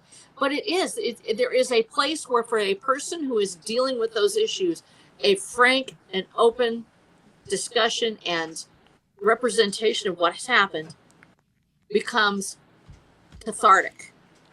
And it allows them to say, this is how I would fight back. This is what I couldn't do as a child, I can do now. I can come back and say, this wasn't my fault. These things happened, and it wasn't on me. There was a villain.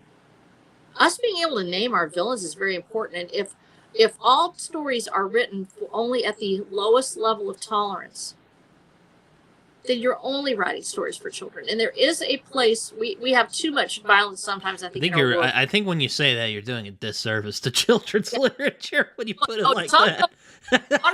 No, have anybody read that one yet? It's like, have y'all actually read Watership Down? Yes, but when I only watched the animated movie. No, it's heart-wrenching. It's like, so we have it. I would say it's when I say for children, it's written at the lowest level of experience. Yeah. Okay. Yeah. Trying to offend the lowest point possible. Then you ignore all things in the world that make anyone uncomfortable or feel bad, and it is a tightrope to walk. You may not know when you have crossed it too far with your readers, when you have taken it too far. When they suddenly go, I'm sorry, I can't read the scene. I can't finish it. Pick it up afterwards. See if you can finish the book. But there comes a point where you might not be the person that book is meant for. That's not for you. It's okay to say that. This is that author's experience as an author or as a person talking about this situation, and they wanted to go there, and there's another reader out there that this is meant for. It's okay to say that wasn't really for me. And it's okay for me to say that. It's okay to say that there are books that are written that are going to bother me so much that I might not finish reading them. That doesn't mean taken out of the world. Well, I'm one of those weird readers who likes to test his boundaries. Yeah. I mean, I, Yeah. this sounds weird when I say it like this, but it's like I don't like reading about rape or anything. I don't think anyone really likes writing about it unless you're like, really sick or something. You have to be a particular kind of person to like that. But anyway, but I like to test my boundaries as a reader. Like, how much can I take, in a Yeah. sense. Now, I know Okay. not everyone's like that, but Yeah. for my philosophy of writing is, if you're going to write about something unpleasant, go all the way. You know, Don't make it don't make it gloss over. You shouldn't make it to where it's, oh, it happened, but now we're okay. We all moved on. It like This time, racism, for example. I'm like, yeah, don't don't tone it down. Go all the way. yeah. If you're gonna, well, there, and this is the thing, it exists in the world. If you don't write about it, if you ignore the history of what it is, you can't tell people to not do it. You can't show them what the pain is and what suffering it causes Now, unless you're able to talk about it. Now, I have limits. For instance, I'm probably not going to write about, sexual assault in my books. That's just a personal thing. I personally don't want to write about it because that's just something I mean, I'll read about it, but I don't want to write about it because that makes me uncomfortable. I don't want to do that. Well, that's not your author's journey, and Yeah, that's part of exactly. And, it's having, not, and if, now having like personal boundaries, like I don't want to write about X, Y, and Z, that's yeah. fine. But like, if you're gonna write about something, don't tone it down because it makes you uncomfortable. Go all the way. It's kind of how Well, I the see way it. we dealt with it in Watch of the Damned, I have a character, secondary character, that goes through a terrible assault, and we are not there when it happens. She actually intervenes and she pays the price. Tries to stop another character from being hurt, and she ends up being the one who's assaulted. We meet with her afterwards during her rescue from her friends. One of my women in my book is actually as a military woman, and based on people that I actually know who are military women, and she mounts a rescue to save her friend. And what we see instead is this horrible aftermath of a person that is broken by this. There's nothing gratuitous about it. There's nothing good about it. The only thing that's good is the fact that Destiny is going to live. And not only is she going to live, she's going to thrive. She's going to survive. And I say that that's not a spoiler because I want people to know that my people are real. They have hopes, Yeah, there's that. and they don't have to be lost in that moment forever. But they do have to deal with it. She's not just going to move on. This is some part of her own journey. Is she made a choice and it affected her for the rest of her life. Yeah, it's kind of going back to that the Lonesome Dove real quick. There's a line. I'm heavily paraphrasing here, but I think it's Gus who says like what is it, like, it'll stick with her, but she'll outlive it, or something like that. Or no, it's like she won't forget it, but she'll outlive it. If that may, if you know. Yes, it's the survival when you recognize there's survival to it. And I've said this about grief, about sorrow, about dealing with our own personal losses as human beings. When we get older, we get sick, or something happens to us. You don't get over it. You go through it.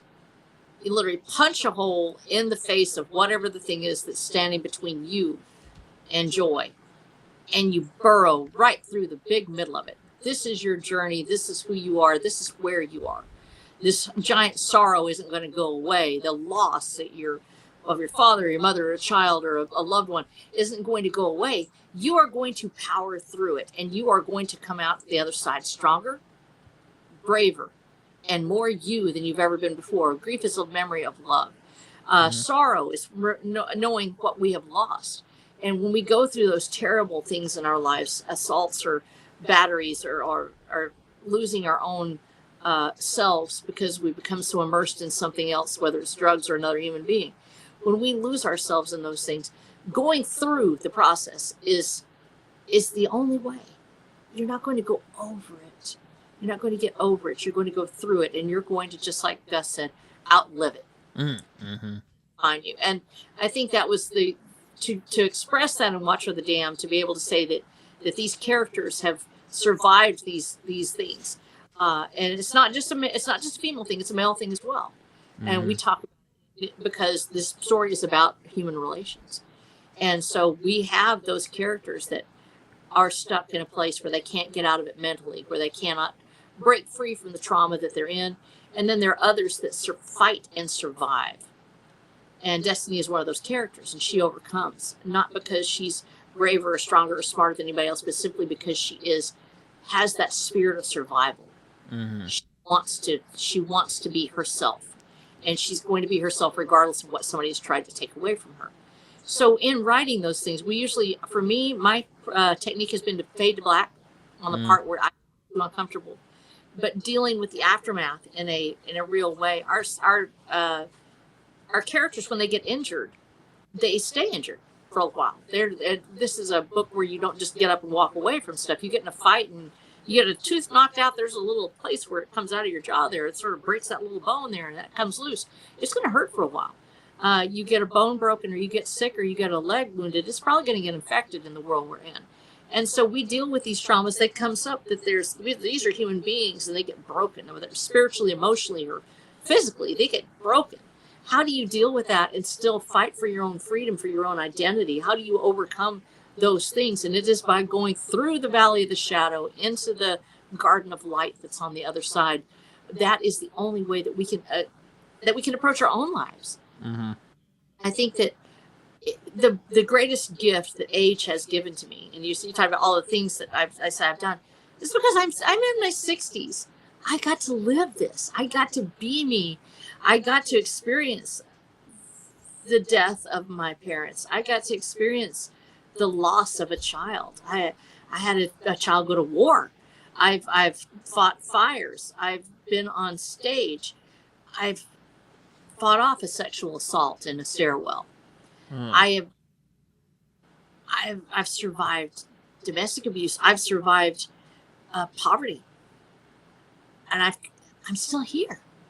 Jesus. I want to share that, and it's not because I'm braver, smarter, stronger.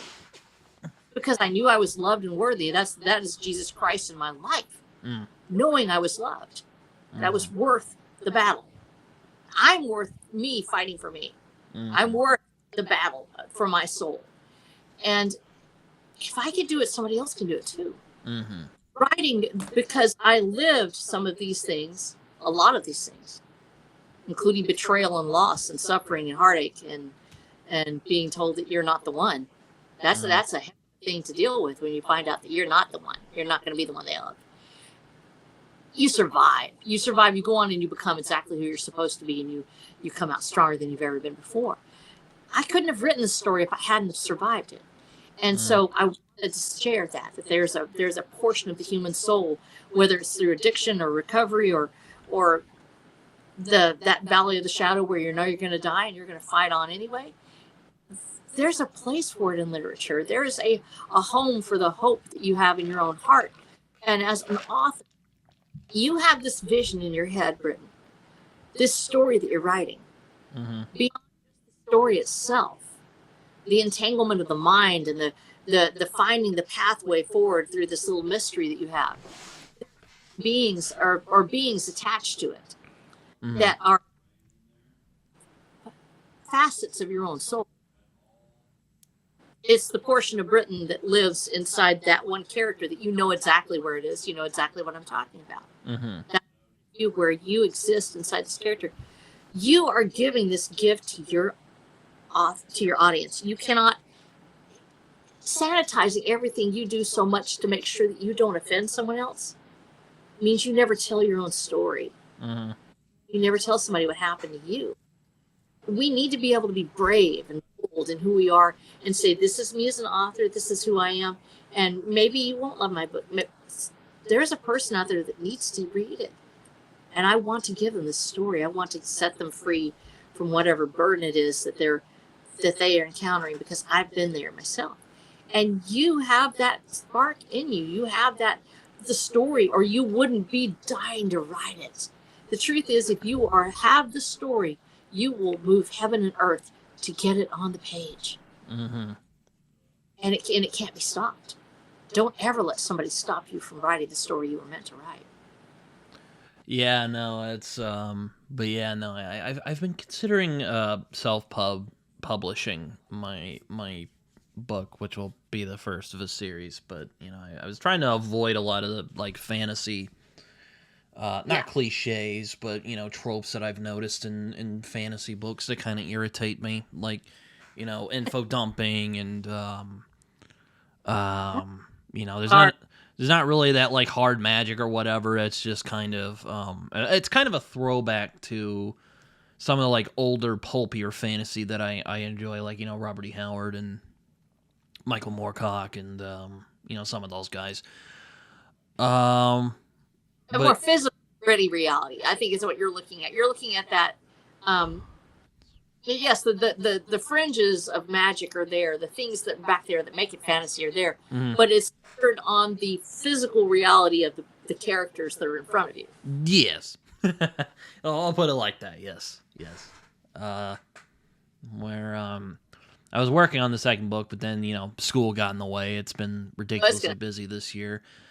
Hopefully I'll get back to it soon. But yeah, I'm hoping to put that first book out at some point. Hopefully soon. Well, no, love if you feel the yearning to do it, to go self pub, I would strongly encourage you to do so. I think that for me it was the best choice.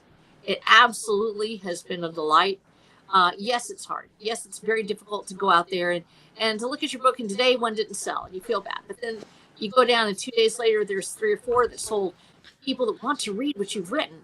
There's you know, a review that maybe it was, you know, crushing. You're like, oh, it wasn't what I expected, and they didn't love it. And then 2 days later, there's one from a person that just can't get enough of what you wrote. Mm-hmm. It's an absolutely fabulous journey, and I think the thing that really brought it home to me was listening to this particular YouTuber. I can't remember his name right for life of me. It's him, I think. Was talking about how if you publish that you maybe get 3 months to try to get this book out, and you have to market it all anyway, because if you're a new author, they're not going to market for you. They'll give you like one sign up and they'll tell you, you know, here's an you know, an event, and then you're on your own and you've got to try to get that word out. And that if 3 months pass, it comes out of the catalog. Mm-hmm. If you don't sell, if I'm going to do all that anyway, I might as well go ahead and do it myself and me be the one that actually is in charge of it. Because of that, and I, you know, Watch the Dam's a little different. That it's an entire series. I pretty much put those out, and they said there's been 8 books in. I published the first one in 2021. 8 books since then, all at once. Just boom, we got them out. And I was able to, because I've been able to build up on it. It actually is starting to catch fire now. Mm-hmm. It took. It's been all said, all word of mouth. I don't have ads. I don't have any of that other stuff. But that's how you get your readers. I said it's the biggest beta read in the world because I know I'm going to put out a second edition. I'm going to take out those 3 typos that I had in the first book. And we'll do it then, and we'll do it that way. And we'll have all of our marketing once it gets done. But I've been absolutely thrilled with it. The fact that I could leave it on the market long enough for it to find its audience. I couldn't have done that if I'd gone into traditional publishing. They wouldn't have given me that grace to say, hey, you know, let's, you know, let it stay out there for another 3 months because you've already picked up, you know, 7 sales just in the last, you know, week. And it looks like people are finding out about it. It takes a while for these things to grow. And if we look back on some of our greatest authors, it took a while for them to grow these properties. Mm-hmm. They didn't just have 3 months and they get pushed aside. And so I think that you going into self-publish, if you really feel that desire in you, where you say, I don't want to spend 10 years of my life hoping that I can get this book. I want to get it out. Listen to that still small voice. It means something. None of us know how much time we've got left on this planet. When you feel that urge, it's not because you're going to die or something like that. Hope not. Listen, maybe there's a person out there who needs your book now. They may not be here that long. Maybe they need it. And so there is really, I do believe this. I know it sounds like crap. There is a spiritual, some sort of connection between author and the reader. Mm-hmm. There is and you and I talked about this when we talked about, I believe it was Neil Gaiman. Oh. And how crushing it was for you. Mm-hmm. To love stories, to love what's going on, and that visceral heartache that happens when an author has turned into something you don't recognize. There is a spiritual connection there. We when we give our books to someone, we're giving them a portion of our soul. Like I said, whether they're seeing into our mind, A word that was formed here has been put on a page and somebody else picked it up. And that can happen 100 years from now. They're inside my mind reading what I thought. I have created where there's this, they're inside my living a fantasy that I created. But that reader is also invested in it. They're giving this back to us. There is something across that divide of time and space that connects us to that person who loves our work. Get connected to us. And unlike with when an author fails their readership horribly, or they do the wrong things and it breaks the heart, there's so many more stories of where it actually worked out, where it actually was beautiful, and yes, there's always tragedy. There's always going to be tragedy. Robert E. Howard's stories, it's a tragic story. Every author has a tragedy because that's life. It's who we are as human beings. You will have your tragedy. You said this in your video. Tragedy is part of who we are. And so let the tragedy of your life, whatever it is that will happen, because I've already got mine. You'll have yours, and you are going to survive it. You're going to go through it, and you're going to come out the side better. You're going to give that as a gift to your reader. When they read it, they're going to go, geez, Britton went through that, and he still came out with this fantastic book, and I love it, and I think he's my hero. And just always remember, you don't want to let them down. Don't let them down, not because you wrote a terrible book. I mean, you're gonna write something that somebody's going to go, I don't care about it. You are sharing your spirit with someone through this book. Be you, be the best you can be. Be as faithful and true to the belief of life and goodness that you have. Be that person. So when you pass and your reader picks up the book, you know, I love this book and I love the author. Yeah, I mean, I always try to be careful. I mean, I always try to. I one of the things I don't want. I don't want to be somebody I'm not. You know. Yeah. Because I've seen people do that, and then they fall on their face, and turns out, they're something is wrong or whatever. Yeah. So I'm always wary. I don't ever want to give people an impression of something that I'm not. But we have to be ourselves, and there is I think an authenticity crisis in our society right now. Everything's through a filter. Everything we do is seen through, we don't know if we're looking at a picture of a real human anymore, even. Maybe it's not even. But then the real humans we do have, they have a filter on. I don't have one here because I don't know how to use it. I'm too old. But I don't have Snapchat. I don't know how to use it. But I think that being ourselves, it is important. And we have to realize that, yes, part of that authenticity journey is there's a point of failure for everyone. There's a day you get up and you go, I can't do this anymore. Or I'm depressed, or I don't feel right, or you say something stupid and it impacts everything you do for the next month and a half or a year because you said it on Twitter and somebody picked it up. But you're going to live through it. And I think that being our authentic selves doesn't mean that we don't make a mistake. It means that we're true to it. And when we realize that, we own it and try to make restitution or make it right if we can. Or we try to go ahead and embrace it. Maybe it is who we are. Maybe we really are this person. We need to embrace the fact that sometimes we're a jerk. How many people do we know that have actually made it because they embrace the fact that they say the things nobody else wants to say? That they go ahead and just say it out loud and everybody's like, holy cow, you really said that? And they go, yes, I did. And that's why, 7,000 people are following them or whatever. Just be yourself.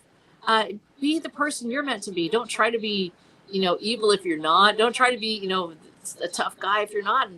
And don't try to be the sweet, always kind, always good. If you really are a person that's supposed to go in there and break a few eggs and make that omelet, you've got to be yourself. You can be that and still be true and honest and good. I mean, God made you the way you are. You don't have to. Your basic core humanity of who you are is a beautiful thing. I'm telling you this right now, Britton, as me as a human being, I love who you are. I love the fact that you come on here and you have this such a calm demeanor. You think so hard about what you're doing and you have this sincerity about it. It's just overwhelming. I wouldn't want want you to be somebody else. I don't want you to be John A. Douglas. I don't want you to be Mr. Beast. I want to be with Britton. That's why Mm-hmm. I'm. And if you were trying to pretend that you were somebody else, I'd be missing this experience with you. Yeah, it sucks about John. Yeah, he got kicked off of YouTube. I don't. Dude, I know Did his he? entire. Did he get it back? I don't know. I don't think so. And it's just it's a crazy story. I know you saw it. He actually interviewed a name which shall not be mentioned here, because if we mentioned it, we might get you kicked off of the air. Oh Because boy. it Yeah. break that point that it was actually done a year and a half ago or whatever, and they found out that he had interviewed him in the past, but he'd been banned. So you have this basically an erasure of a human, that Mm-hmm. because this certain person, Roger by name, was banned off of YouTube, that they went back and they said, because John had interviewed him a year ago, now John will be banned. And then if anybody talks about John or interviews John, they will be banned. Oh dear. This draconian. This truly is a terrible, a fascist thing to do, and it truly is, and it's very highly unfortunate. It's actually, I pulled back someone off of my YouTube channel because of things like this. I see people being dinged all the time. Copy strikes come out where there's no music on there that could even be possibly remotely considered. I have my church channel where something comes through and there's it sounds like another song somewhere, so they'll put a copyright violation on it. It makes it impossible to enjoy the medium when we can't even speak without violating some minutia of some dictatorial martinet somewhere that's decided this is the way the internet shall be. And frankly, I get tired of that. But I've still got my YouTube channel. I'm posting. I'm just posting less right now. I've had a lot more interviews, and I don't want to I don't want to oversaturate the audience with me, because I figure like just this much of me is probably enough. It's like this much all day long. If it's all the time, like I'm like this all the time. Britton, you want to talk about being myself? I'm like the original, what they called hyperactive. And back in the days, they didn't have drugs for us. They would just like stick us in a room. That's all they could do with us. And I was like, like 24 hours a day, 7 days a week.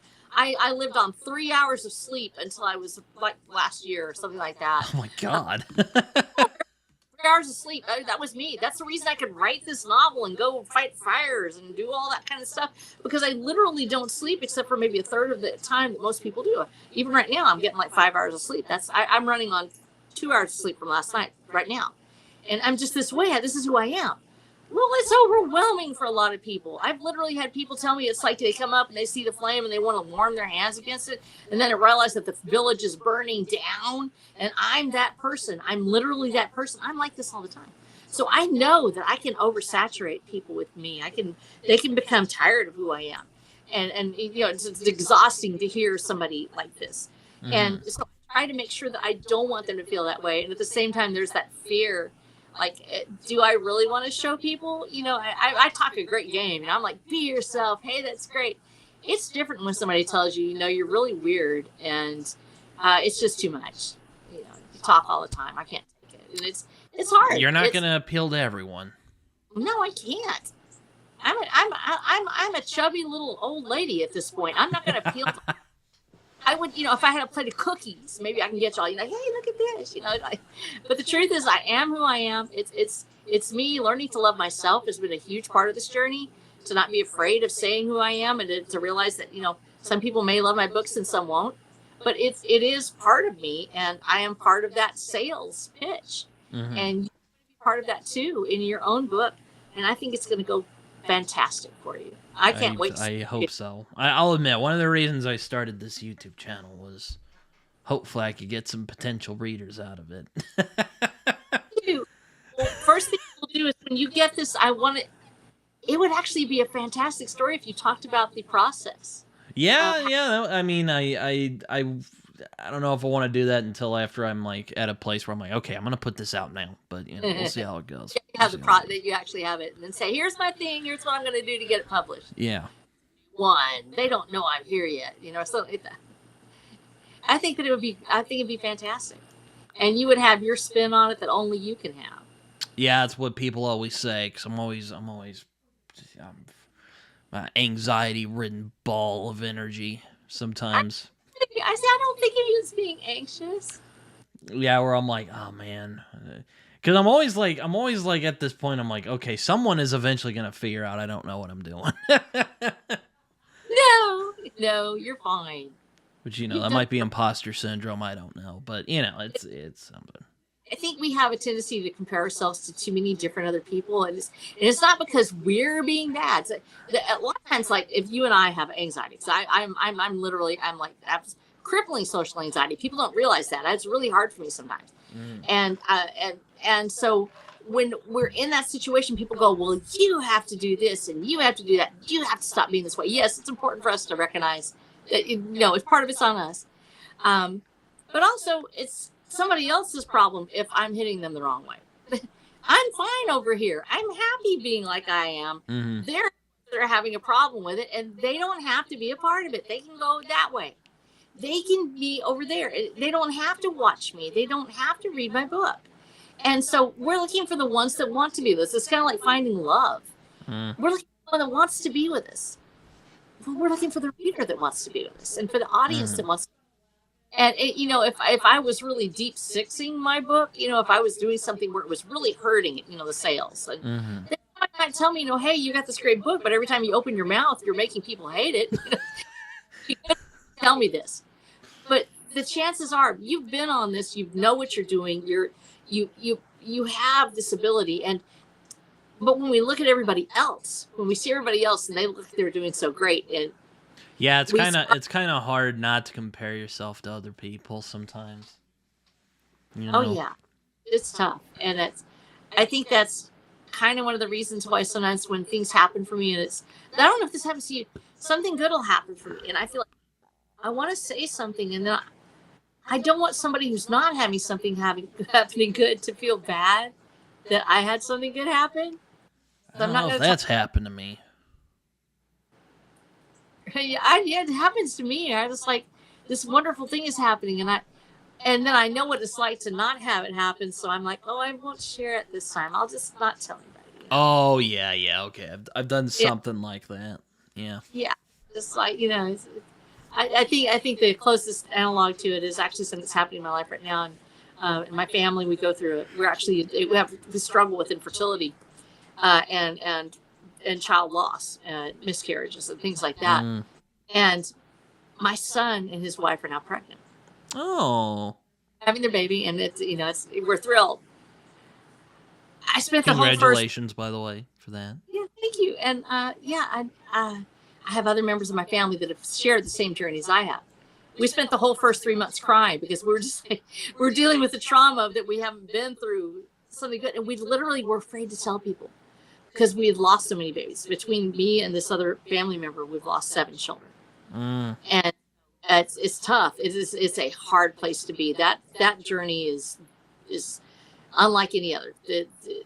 Reconciling that grief is almost impossible. Yeah, I watched a video from a lady I sometimes watch on YouTube. Her name's Megan's Reading Revelations, I think. Let me look it up, actually, because I was watching her video the other day. But yeah, she was talking about why she was taking a break off of YouTube, and she had struggled with that. So yeah, it was a gut-wrenching watch.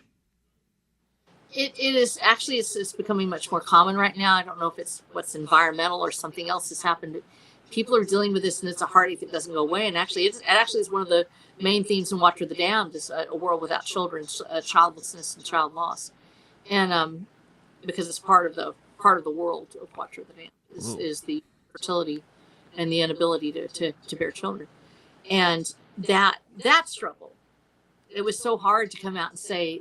So now this is the first time I'm talking about it here. I think I've talked about it once, one other time, and to say that this child is coming because we've been through it so much. We've seen what's happened, and it's just you. And then I think I want to celebrate, but I know what it means to have lost a child and to hear somebody else celebrating and they're having this baby and your arms are empty and. I was right. Megan's Reading Revelations. That's her name on YouTube. Yeah. I'm gonna add my prayer list because I know that journey. I know that journey intimately, and she's having a kid though now. Like the kid is, really? yeah. She says the kid is healthy. So hopefully it works out. That's a wonderful thing. Is when it does happen, it's amazing. And sometimes we don't get there in that journey. Sometimes that's a journey that we never get to share. We have our own path, and it may not be able to overcome that one thing. Childlessness is not something everybody chooses. Sometimes it's thrust upon us. And for those that are on that, I was so hard because I was like, I know what it means to lose a child. I don't want to say I'm celebrating. And so the same thing happens to me with my books. I'm like, oh, something wonderful happened. And I'm like, and I don't want a new author to feel like, oh, she's bragging. So it's like, and then it makes it really hard to market because I'm like, I don't want people to think I'm bragging on my stuff. And so that's probably, for me, it is super hard to overcome that feeling of almost like imposter syndrome. Like, well, I'm not really worthy for me to talk about it. I want somebody else to talk about it, but they're never going to know if I don't say anything. It's like... That's fair. Yeah. Well, I'm getting hungry, and it's getting kind of late where I'm at. Well, you're in Texas, so we're in the same time. Yeah. So I'm probably going to have to cut this off soon. But Rebecca, thank you so much for coming on here. I Britton, appreciate absolutely. It is so much fun talking to you because every time I never know exactly what we're going to talk about, and you'll just I don't even ask you. So I'll just come on and you just start talking, and we'll start talking about music or whatever, and it's absolutely fascinating. I've loved watching you on your journey, and I'm so excited to hear that you're going to be thinking about doing indie. I'm so excited. That's like, to me, that's like revelation for my soul. I'm like, yay! I've got another one. Yes. I'm hoping it works out whenever I get it edited to my liking, and hopefully we'll put it out sometime, hopefully in the near future. I'm thrilled, and please tell me. And if you want a beta reader, let me know. All right, I will. But as I like to do before the end of these things, if you have social media or anything like that, feel free to share.